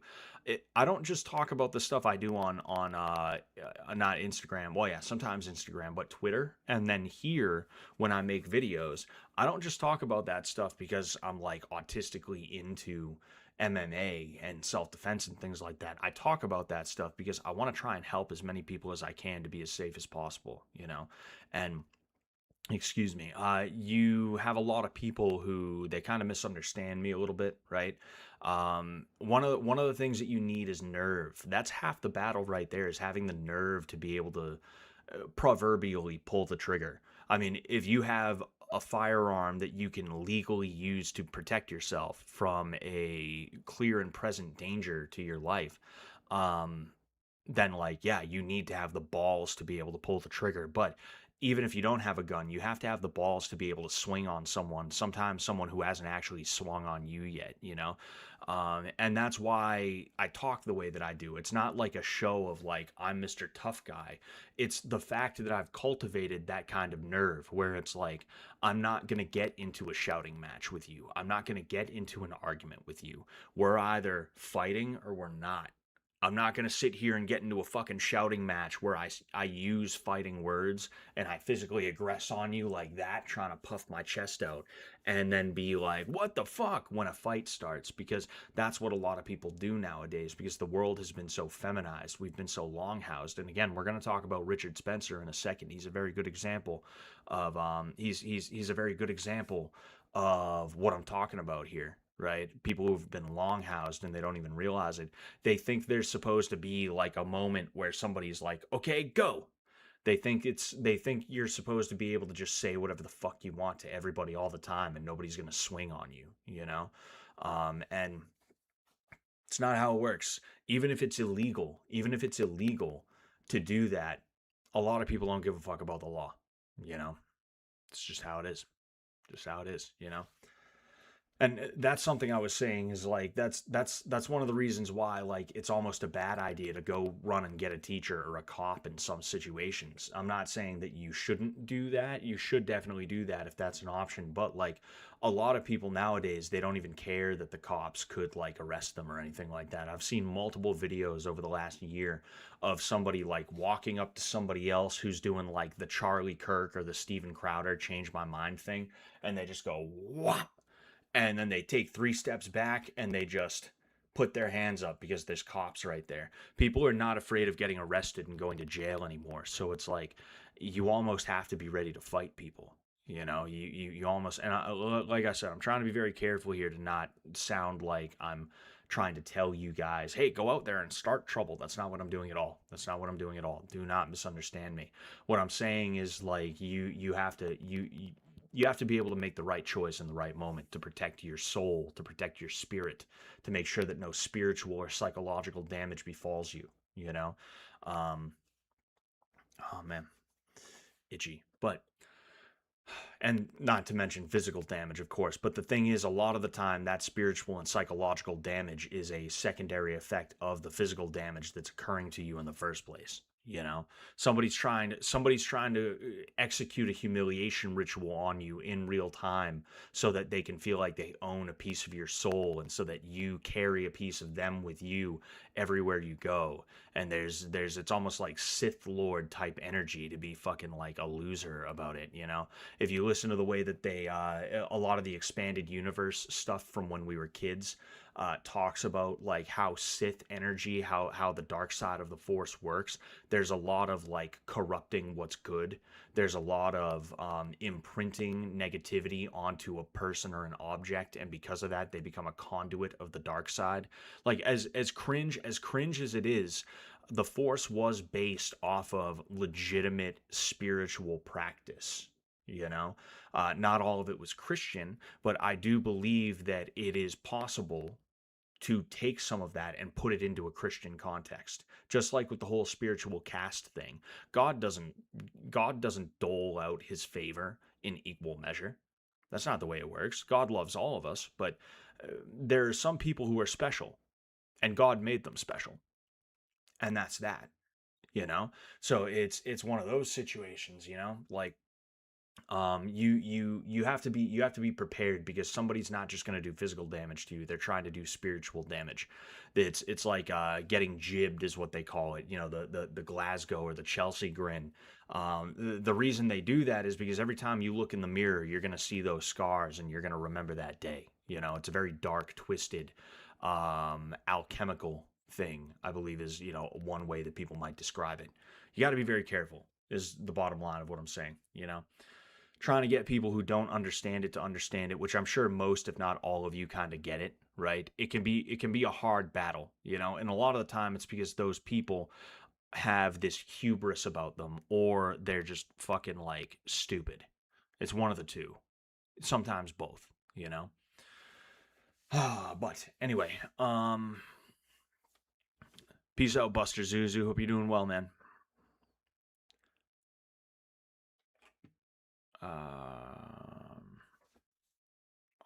Itchy, man.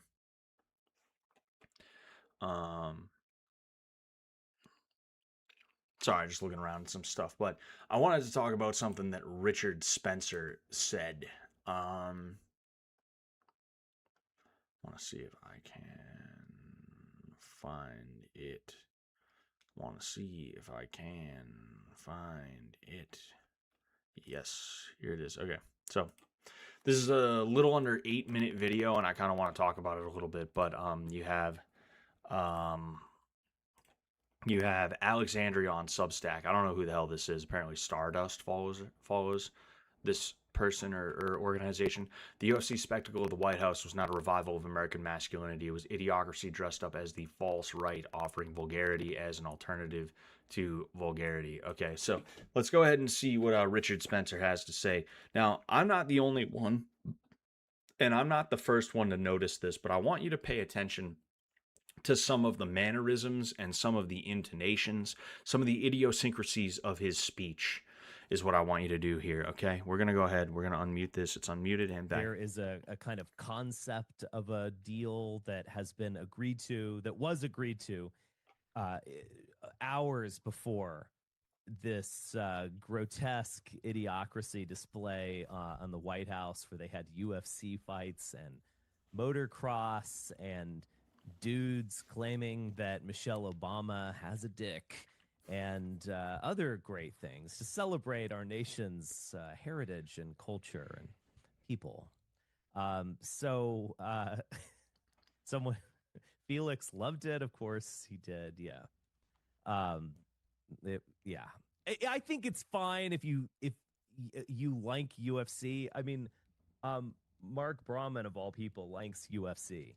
And I even get boxing. I've never been a huge boxing fan, but I've seen some documentaries. This is kind of funny. I've seen some documentaries on boxing. I've seen some documentaries on like I've seen some documentaries. I get it. I understand why it's brutal, but it's also the sweet science, and it's the sweet science. Very interesting sport. But so I don't really judge you if you're into UFC fighting, but that was. Am I just old at this point?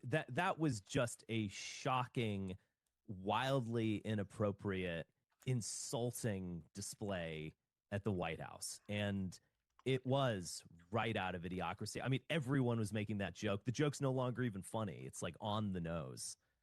I just can't believe we're living through this. Something fucking caught in my throat. It's making me more like to say on it. Jordan, you can jump in if you want to say something.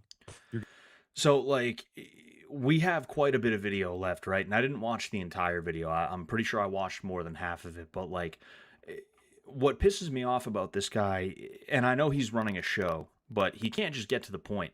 He's got to sit here like it's idiocracy, it's vulgarity is what it is. He's got to sit here talking like that, and he can't just get to the point of what he's trying to say. And it's like, okay, why is it a problem? You know, and then he's got his co-host, I guess his name's Jordan or something like that, right? We'll go ahead and we'll listen to what he's got to say a little bit. You're going to defend this. No, on the Look at that contrary, fucking can you hear me smile, okay? bro. No, on the contrary. So, Nick was talking about this on his show last night. Somebody super chatted that it's not the government's role to entertain us and everything. And to be fair to Nick, like I think that was like a stupid critique. Like it's a very like libertarian, like they're misusing our money, like the money's fake Right. at this point. Like that's not the critique. My Right. critique, Maybe that is their only purpose to entertain us. yeah, like at That's this like point, the like honestly. And I had a tweet, and I said something like the UFC event is the most hokey, tackiest thing I've seen in a long time. And this MAGA account, Comrade Stump, quote tweeted me and said, "These people are just miserable. They can't even enjoy a UFC fight." I ended up muting the tweet because I was getting just the kind of people you could imagine that would be attracted to a Comrade Stump tweet like that. But yes. I think that that's the critique. It's not that it's like a waste of money. That's retarded. The problem is that it's tacky and it's like what a 12-year-old envisions is like a fun. It looks like a 12-year-old became president and it looks stupid. Like that's the Yes. critique. It's not that it's a waste of money. It's that it's like stupid, honestly. Well, Okay, and why is it stupid, right? I think he goes into it a little bit here, but it's like just I know I'm going in on the whole like Richard Spencer has a slight lisp and he's a little limp-wristed and stuff like that, right? But like even what his co-host is saying, I didn't realize it till just now. He's calling it tacky. He's using that word. The only people who call something tacky are women and homosexual men. Like these dudes, it's not even like you're gay so you're bad. That's not even what it is. What I'm saying is that like these dudes strike me, and I don't know that much about Richard Spencer. I do remember him from years ago. He had a bit of a following when the alt-right was a thing, and I'm sure he still has a bit of a following now. But like these dudes, the way they operate is like an effeminate homosexual. Like these guys give that bottom kind of energy.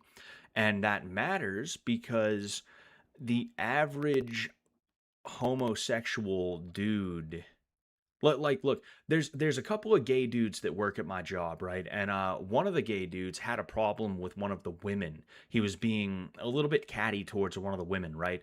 And this woman, because I'm the union steward, she comes to me to tell me about the problem. Now, the one of the other gay dudes who works at my job, he's a really solid guy. I love the hell out of him. He does the right thing, even though he's a supervisor, right? And he has a vested interest in kind of like fucking us over a little bit. He doesn't give in to that, right? He does the right thing no matter what. But he walks in and he hears me and this girl talking to each other, and he walks over and he's like, "Look, I'm going to tell you this. Don't tell anybody I said it. He is a gay man, which means he thinks he's a bitch. So he is going to try to out bitch you. Not like bitch like pussy, bitch like female, like bitch, like that kind of shit, right?" That is what this strikes me as. It's too like limp wristed, sort of like I'm the best no matter what. I'm better than everybody. I know everything. Kinds of gay dudes, and it's like, of course, you're not gonna like a masculine activity. There are few activities that are more masculine than fighting, especially that kind of fighting where people are on equal footing. It is a true display of whoever is the better man in that moment. Everybody is doing the exact same thing that everybody else is doing. There's no guns, there's no knives, there's no outnumbering or anything like that. But here we have two dudes who don't know what it is to be a man trying to tell you something's tacky. It's tacky. It's tacky is what it is. Oh my gosh, like it's like a 12-year-old. It's like a 12-year-old baby pooping his pants. Shut the fuck up. here I am, like, I mean, maybe I am just simply old at this point. I don't mean, think it's I that am you're old, bro. 48 years old. You could level I think you're that 48 criticism. years gay, and Maybe I'm that's like holding on to the blinding you to the past. reality. You know, I'm dreaming a dream, and I don't want to wake up from the dream, because the reality is that America is that UFC event, and you should just stare at the abyss, basically. Like this, you know, the American dream came true. You're looking at it, in the words of Watchmen. But so I think that's probably the harder. Again, core they haven't take, said why it's to be tacky. They haven't honest. said But why it's a I problem. I guess I have some sort of romanticism.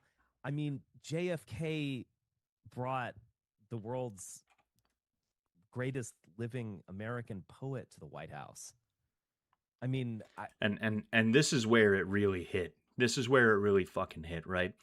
And I know I'm going in on the fact that and I'm not just saying that to make fun of him. I legitimately mean that, and I think the fact that he has gay brain like is affecting the way he views things. But like JFK brought the world's greatest American poet to the White House. It's like fucking and what's that got to do with anything? Who's that poet? Tell me about him. Tell me about him. What's his name? Right?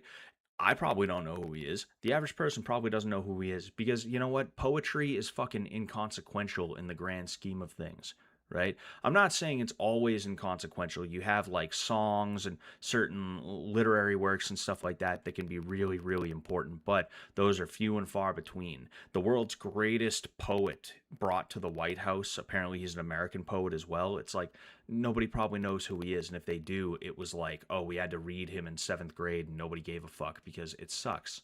It sucks, you know?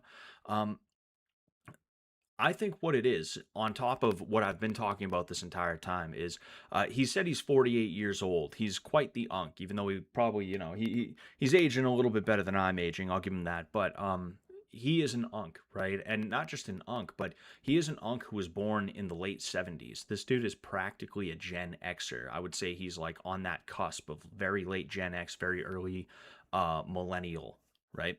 And here's the thing. My generation and the generations before them were brainwashed to think a certain way and to act a certain way and to assume that a certain way of being is normalcy.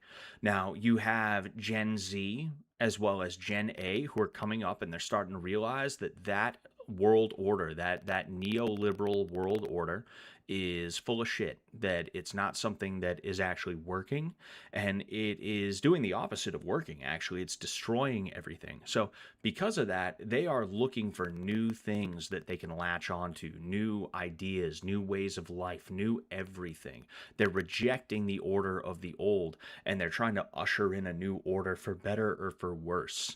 And we'll see how that pans out. But the fact is, someone like Richard Spencer, whether he means it or not, whether he realizes it or not, everything that he thinks and everything he says is colored through the lens of, I grew up in the neoliberal post-World War II order.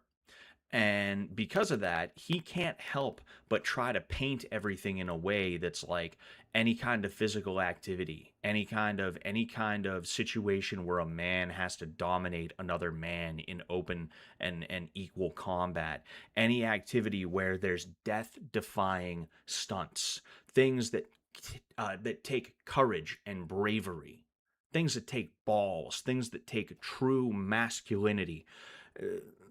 He can't help but look at those things as barbaric, the way that a lot of people my age and before would look at them as barbaric and lowbrow and worthless, and they don't matter. Richard Spencer is the kind of guy who would sit there and be like, oh, well, they have money for wars but can't feed the poor. He's the kind of guy who would be like, oh, well, I mean, all the money at this school is going to the football team. It's going to the football team. What about the art program? The art program doesn't have half the budget that the football team has. Meanwhile, the art program is like, buy $20 worth of paint and you're good for the entire year type shit. That's the type of dude that someone like Richard Spencer, right, is.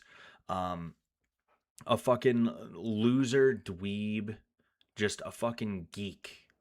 and he styles himself as a thought leader. And there were a lot of geeks from my generation that, because they were rejected by society, which is a tragedy, it's a tragedy, but they were rejected by society, they latched onto a geek that told them, oh no, actually you're correct for being an autistic fucking idiot.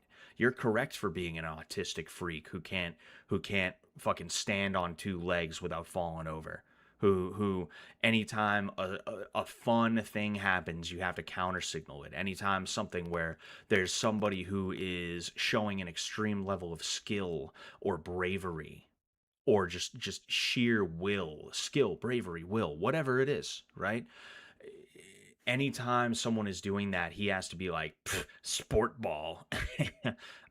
The UFC, wow, very lowbrow. You know, I like poetry. I'm different. I'm 14 years old. I'm 48 years old, and this is deep. I like poetry. JFK brought a poet to the White House. That's right. That's right. What a fucking loser freak. I don't know. We'll listen to a little bit more of this, but I don't know how much more of that shit I want to listen to for real, you know? Yeah, dude, 100%. I can't unsee it. I would assume you're talking about the gay brain thing, you know? I don't know. The other thing, like, I know this is my own hobby horse, but uh, just like, and the congressional baseball game, I didn't even, I don't even like that, and they're playing in a stadium. It's ridiculous. But like, couldn't you do Where else are you going to play a something just a baseball little game, you more fucking like idiot? Americana, like uh a uh uh what is the right word?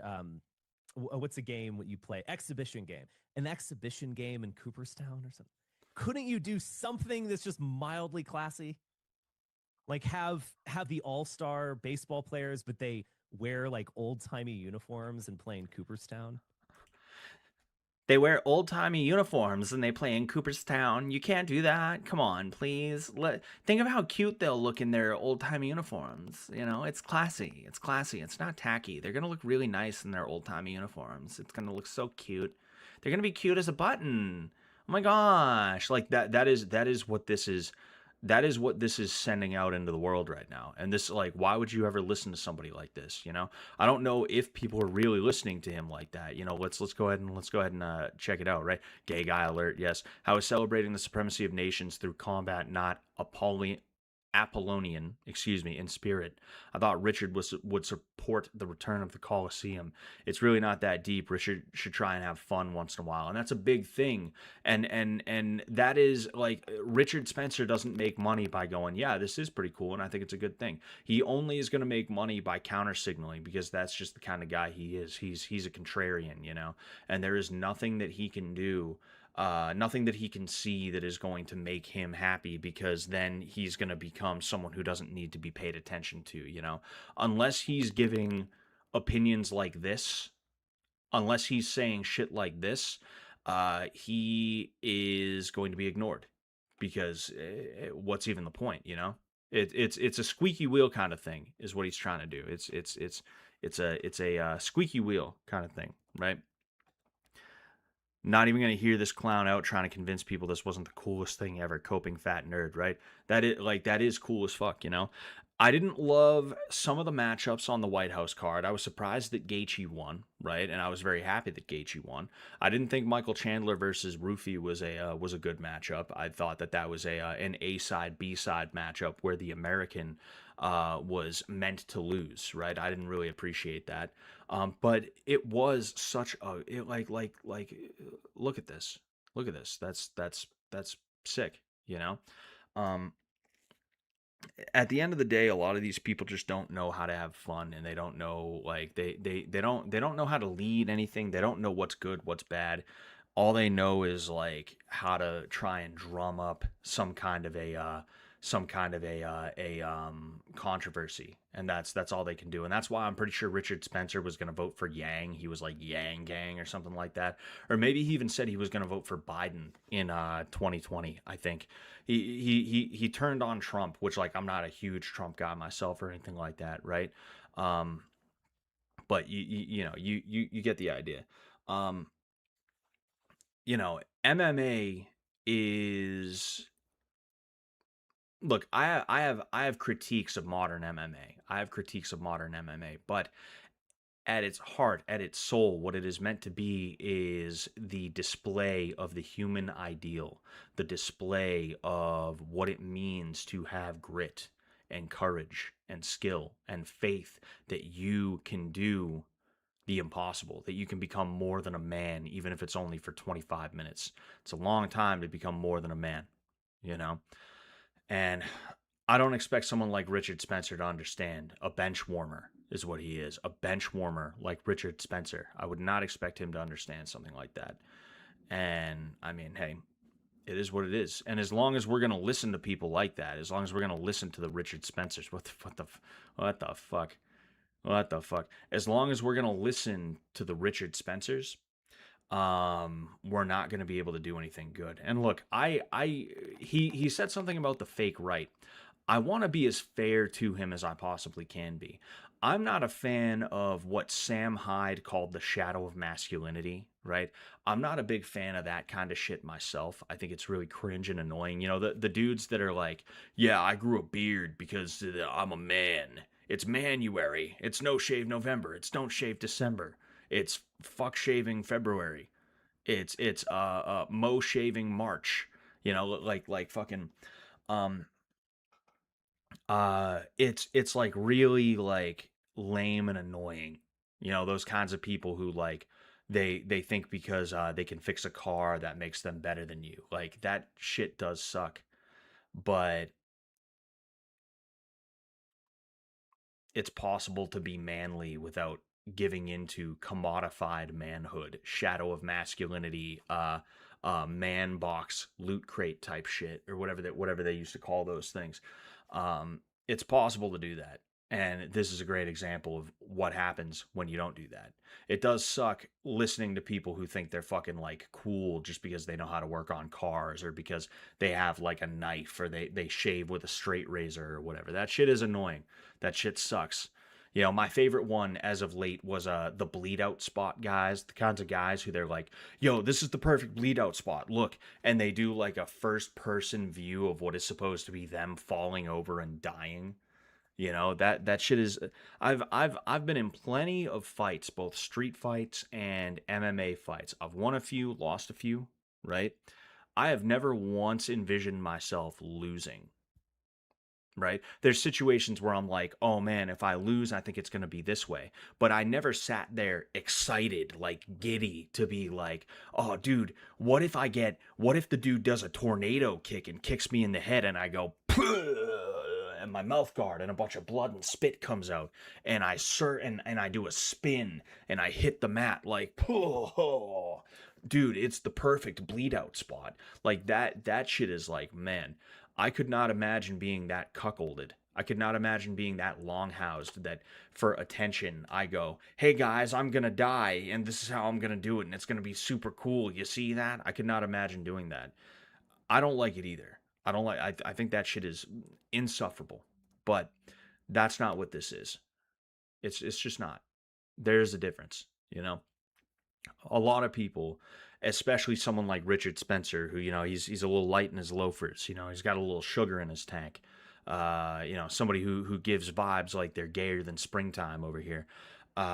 Someone like him is not going to understand what that is, both as somebody with the kind of brain chemistry that he has, but in addition to that, also somebody who was raised in that neoliberal post World War II order where there's been this false understanding of what masculinity really is and what intellectualism really is, you know? The Civil War, right? This is something that I've learned more as I've gone on, and I'm going to use this to kind of cap off everything. The Civil War, um, all the officers, at least most of the officers in the ranks of both armies in the Civil War, the Union and the Confederates, they were gentlemen. They were the Brahmin of society. It was the sons of like rich lawyers and doctors and you know, businessmen, merchants and things like that. It was people who had proven themselves in the field of either literature or intellectualism or business and commerce, finance, etc., who they picked up a sword and a pistol because they knew that as gentlemen it was their duty to get bloody if they needed to. And they would have looked at something like this and they would have said, yes, I think this is a good way to celebrate America. And they probably would have wanted to take part in it in some way, shape, or form. You know, because I mean, shit, you take part in a war because you feel that that's your duty as a gentleman. Well, you know, but when you have dudes that are like that, it makes it a lot easier for you to say no when a corrupt and oppressive force decides they want to try and crack down on you. You know, so they had to psyop that out of our mindsets. It's ridiculous. This is the perfect motel to get cucked in. Dude, I need to make a video like that. I should have made a video like that. I was at a hotel. The thing is, it was not a very good hotel. It didn't have a cuck chair. You know, the hotel that I was at, like the room was smaller than the room I'm in now. It had one bedroom. There was just barely enough room to get into the bed. They had a computer chair, but not a cuck chair. It would have been funny if I was like, dude, this is the perfect cuck out spot. Fuck him. Anyway. Man. I can't stand people like that. Oh. Excuse me. Anyway.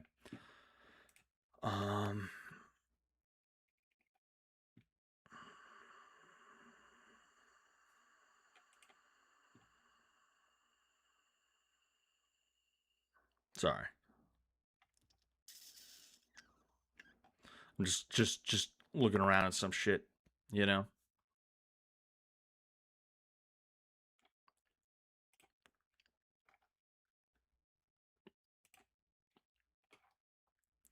Sorry, I'm a little you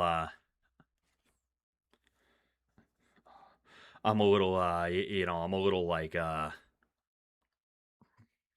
a little I'm a little lower energy. I'm a little low energy right now. You know, I'm a little tuckered out because I did have a lot of things that I spoke about this time. I didn't just shoot the shit about whatever. I did have things that I had to be like, "Oh, okay, I got to do my thing here." But yeah, you know. Oh. Man. I don't even know how to finish this off. I got to be honest with you guys, you know. I just don't know how to. Oh yeah, no, we were gonna look. I'm not gonna end it right away. I'm not gonna end it right at the 2 hour stream because we're gonna watch a little bit of Ice Poseidon's kick house or whatever it is. Schmosidon. Damn pepper. Nah, I don't have any friends. What about Blame? Oh. Blame? Oh, is that true? Is that true? Who the fuck is that? I already want to fight this dude. He's just got that kind of look on his face. I already want to fight this dude. He's got that kind of look. This dude looks like a fucking douche too. Is that Sam Pepper? I forget exactly what Sam Pepper looks like. You know, I like how Ice sits with his fucking legs crossed like a lady, like a lady does. It's interesting.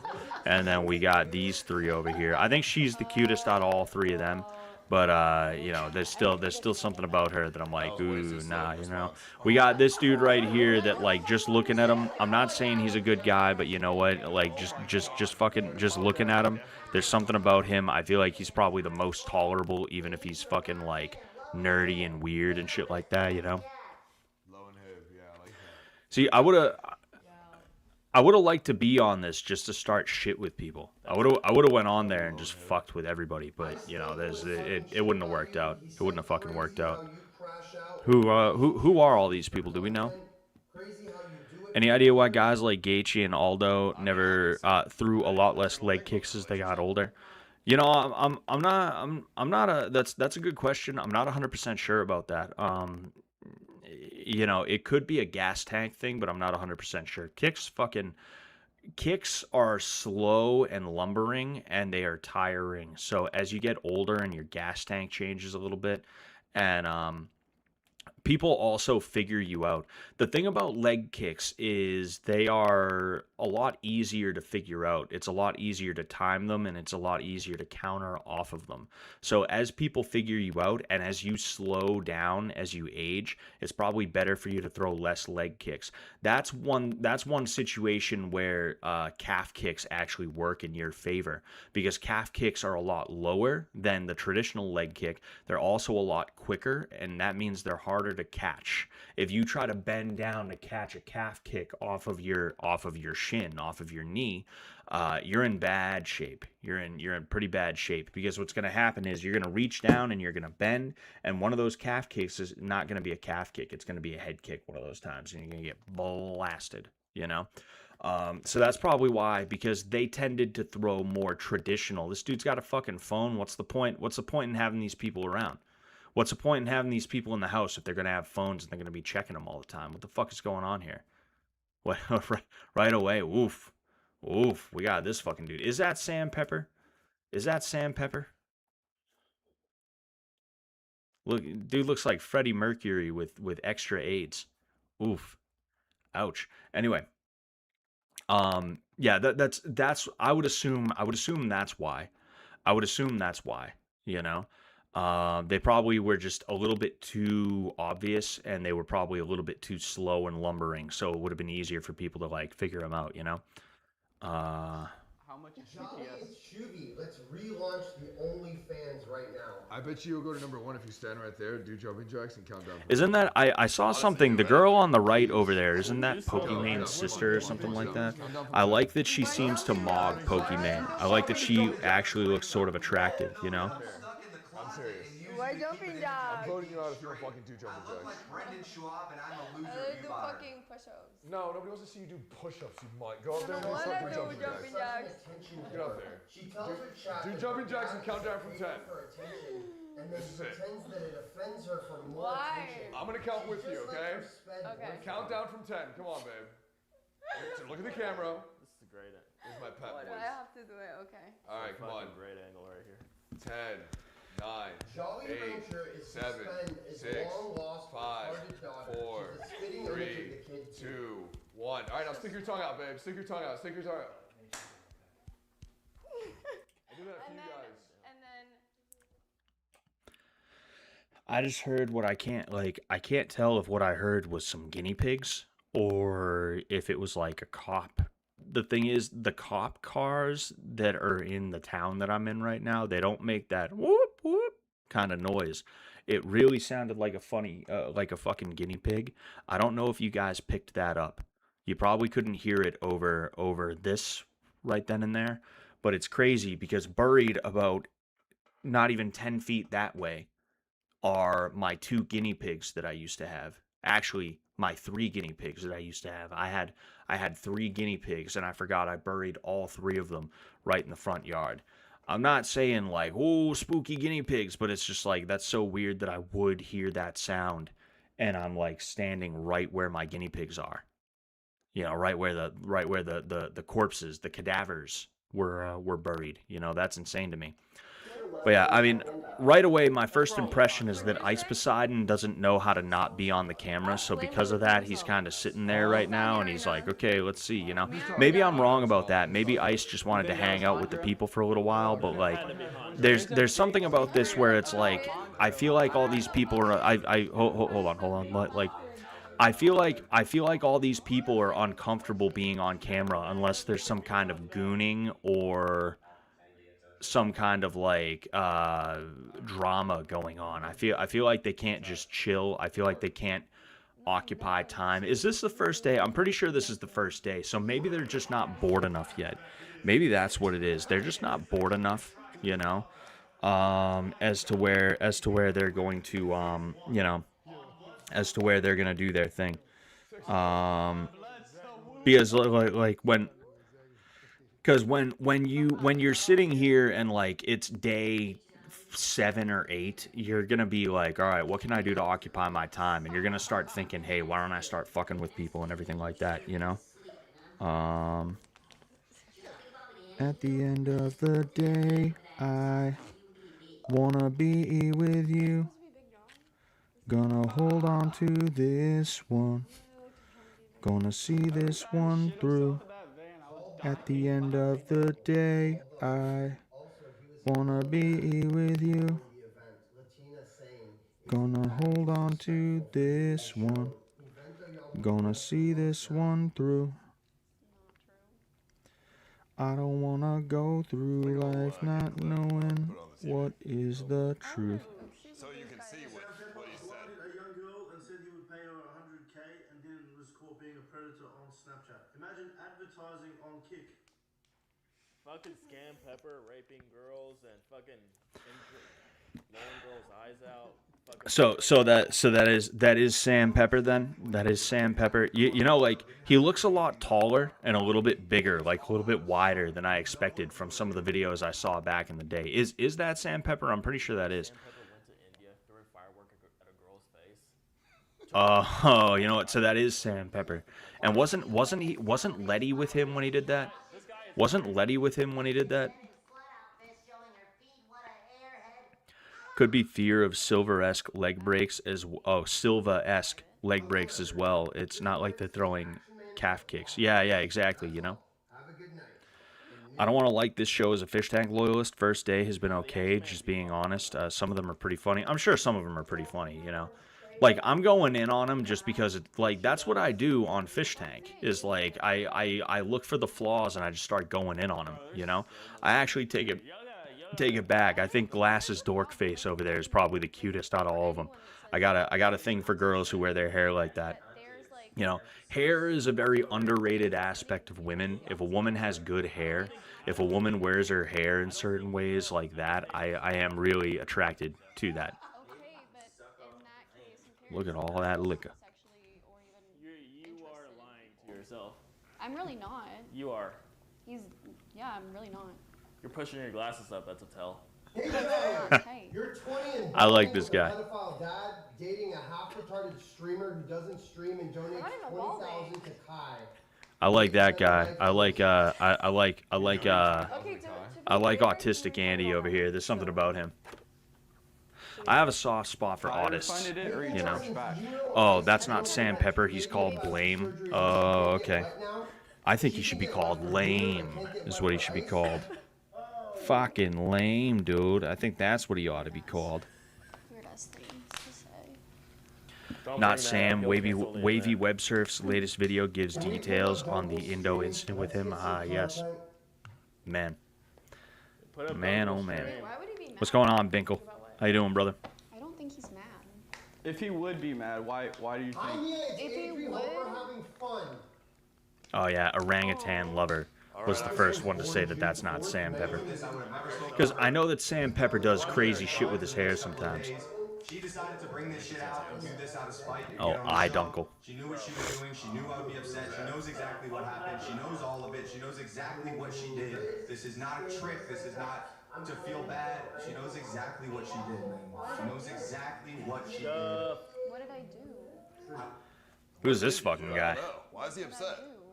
He's been freaking out for like 4 hours on the stream. Yeah, you see, it's like I said, I don't think Ice Poseidon knows how to not be on camera. I think he's in a situation where he's like, oh, I have to be here to push it along. And it's like, no, you don't have to push it along completely and totally, you know. What he should be is in the basement thinking about things that he could have them do tonight as like a challenge or something fun, you know. Not doing anything with anyone. And Yeah, I even this is said not I a was sesh. going to Am good this Friday. Whoop whoop. Hell yeah, bro. Good to hear. Shit like this will never compare to Fish Tank, though. Even if it's amazing, it's not going to compete with 5 seasons worth of memorable moments. Oh, yeah. Right away, I can tell you this does not have the charm of Fish Tank. This does not have the it factor of Fish Tank. Can this be good? Sorry, I keep turning it up and turning it down because I don't want to have to scream over this, but can it be really good? I think this could be really good, but it's not going to be good on the level that Fish Tank is. Even if it was as good as Fish Tank, it's going to be good in a different way, you know? And I'm not saying this is like even a Fish Tank loyalist. Like I've been slowly but surely kind of like sharing some of the frustrations that I had with like things that happened with me and things that happened with Fish Tank, and I'm not making it a secret that, like, yeah, I do think a lot of it has to do with Jet and Ben being the way that they are, right?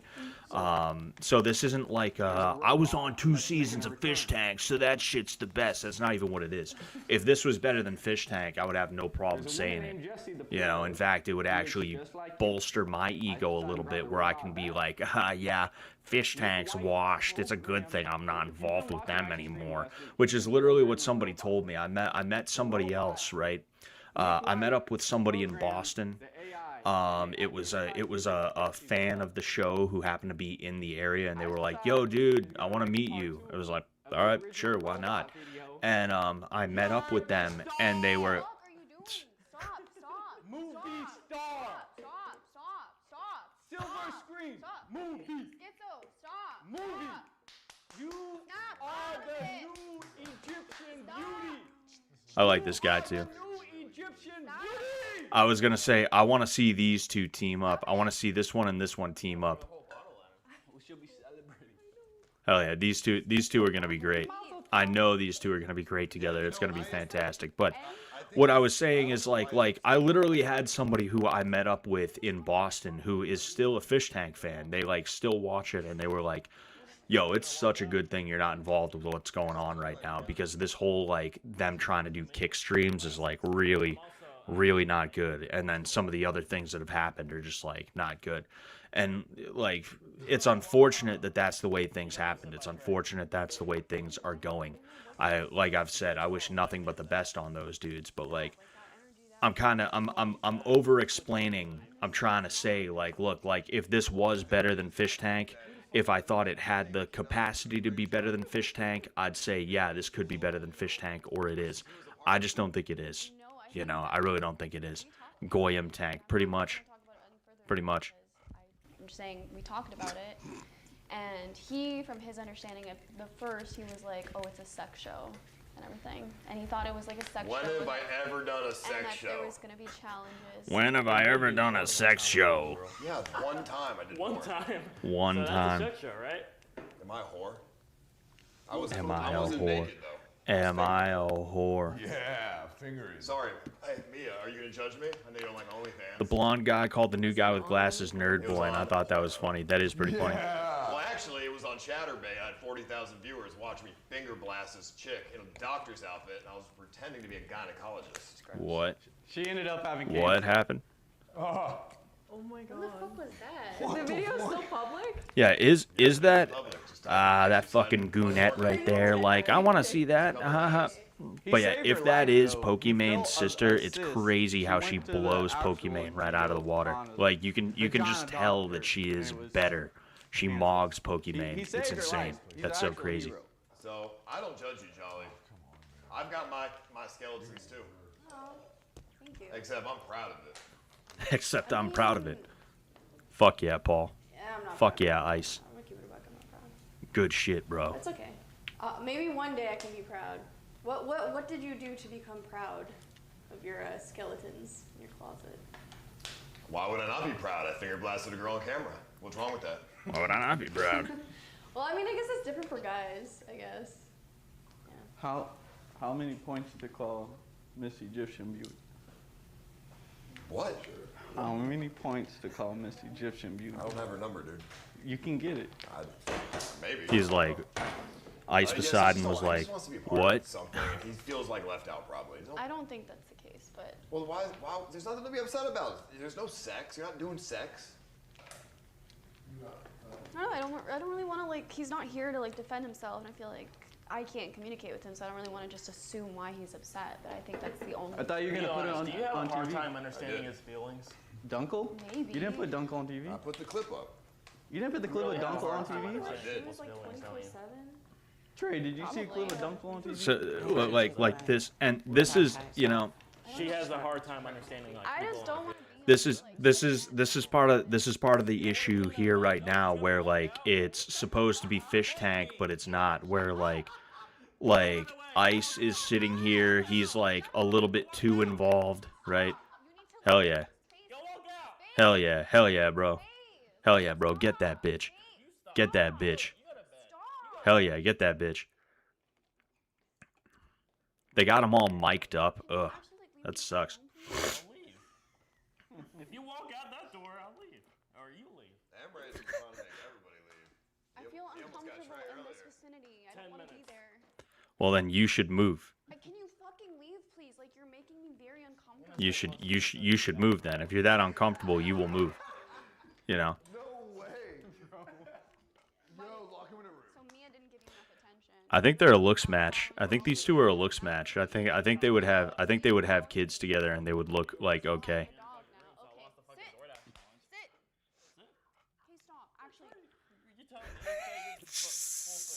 But what I was saying is like this is a little too Kick or Twitch streamer. This is a little too Kick streamer.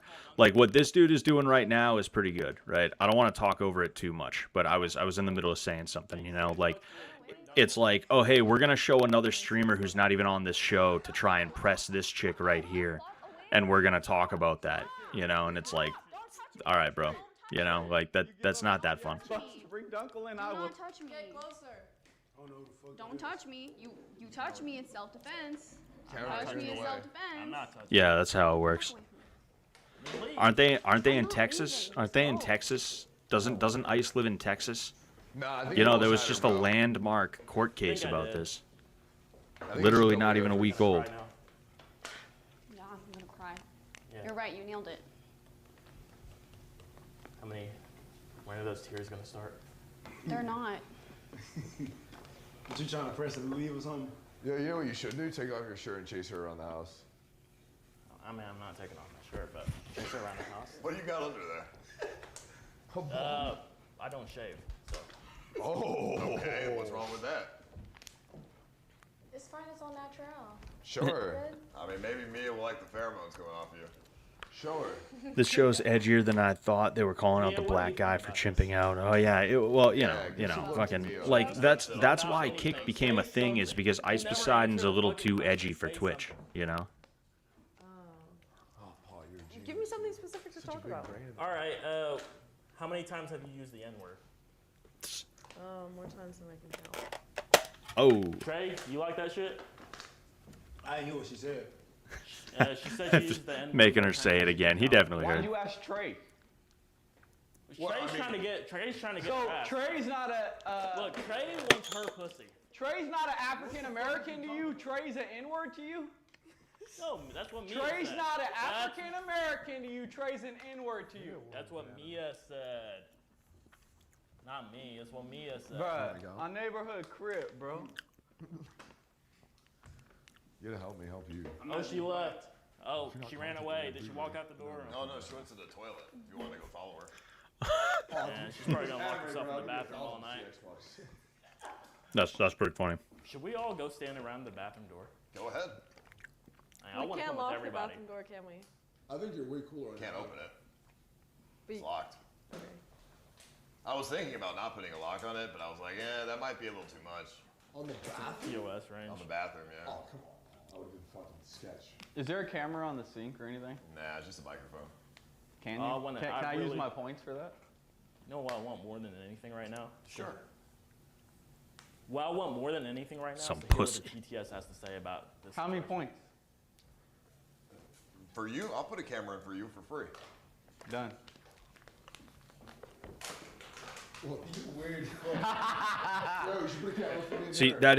that is one thing about this too, is that like I just realized they have an FX3. They have somebody who's running around with a camera. You know, they have a Richie 99 running around instead of just using what is a camera right there, instead of setting up actual cameras and audio and stuff like that. I think that's kind of annoying, you know. We out here crip walking and shit. And you kept saying the word in it. I mean, I did not. That is not true. I've been listening to the bathroom audio. Let me tell you, nothing interesting has been playing out of that. So. No, I just didn't know that. I wasn't aware. I was told that the bathroom was the only place where there was like no camera, no mic. So. No, just no camera. Oh, okay, so they can hear. What are you doing in the shower? It's just water. Ice told us to shower in our bathing suits. You like talking to yourself? Ice told us to shower in our bathing suits. Holy fuck, man. If we're taking like a shit or something, they can hear that. That's crazy. Yeah, dildos in your bag. No. Fish Tank is honestly just a deeper show. None of these shows will ever have a TJ arc. Oh yeah, no, you know, this is just a constant. Hey, let's see who we can gang up on, and let's see who we can try to like. Let's see who we can try to rage bait into doing something crazy. That's all this is. It's just moment to moment to moment to moment. We're going after this guy. Now we're going after that girl. Now we're going after this guy. Now we're going after that girl. Now we're going to talk about this. Then we're going to talk about that. That's really all that's happening right now. You know. So yeah, I agree. You know, it's not nearly as deep. It's not nearly as impactful. You know. Like I said, I think this dude and that dude are pretty funny. Fucking, I don't know what this dude's deal is. I don't know what he's about to be on this show. You know. We'll see though. What's that? Let me hear it. Yeah, so basically, I was a virgin, so this is like 60, 70-year-old man. Pay attention. He took out his dentures, and he's like, I'll suck your dick the best anyone ever has. He started sucking my dick, and I wasn't into it, so I was soft. So I was trying to get the fuck out of there. So I was pushing, trying to get the nut out. It took like 30 minutes. Finally nutted. He's like, I love this story. And he's like, you want to go? You know, want some more? I'm like, no, I'm good. I'm gonna go now. Was it in a trailer? It was in a trailer. Yes. Yeah, it's from Craigslist. All right. All right. Yeah, I noticed that a second ago. The trans person. I looked and I was like, oh, that's what's going on there. Okay. Okay then. Okay. Okay. But so this is interesting. Maybe next time I stream, if it's still going on, we'll go ahead and we'll do our thing. You know, you never know how that's gonna go. I appreciate everybody for tuning in today. Thank you very much. I am going to head out. I should stream sometime next week, probably Wednesday, but we'll see how that goes. Yeah. Other than that, till next time. Peace out. Suck Sullivan, don't mess with his load, or you will get undone. Spinning round and round, bleeding on the ground. Scotty Rocker, laundry killer, no remorse in this beamer. Fabric assassin, hood cleaner, coming for your Rasta queen. Rape on the washing machine, no use to fight back. MMA, knock your nigga head like a KKK. Hush your nigga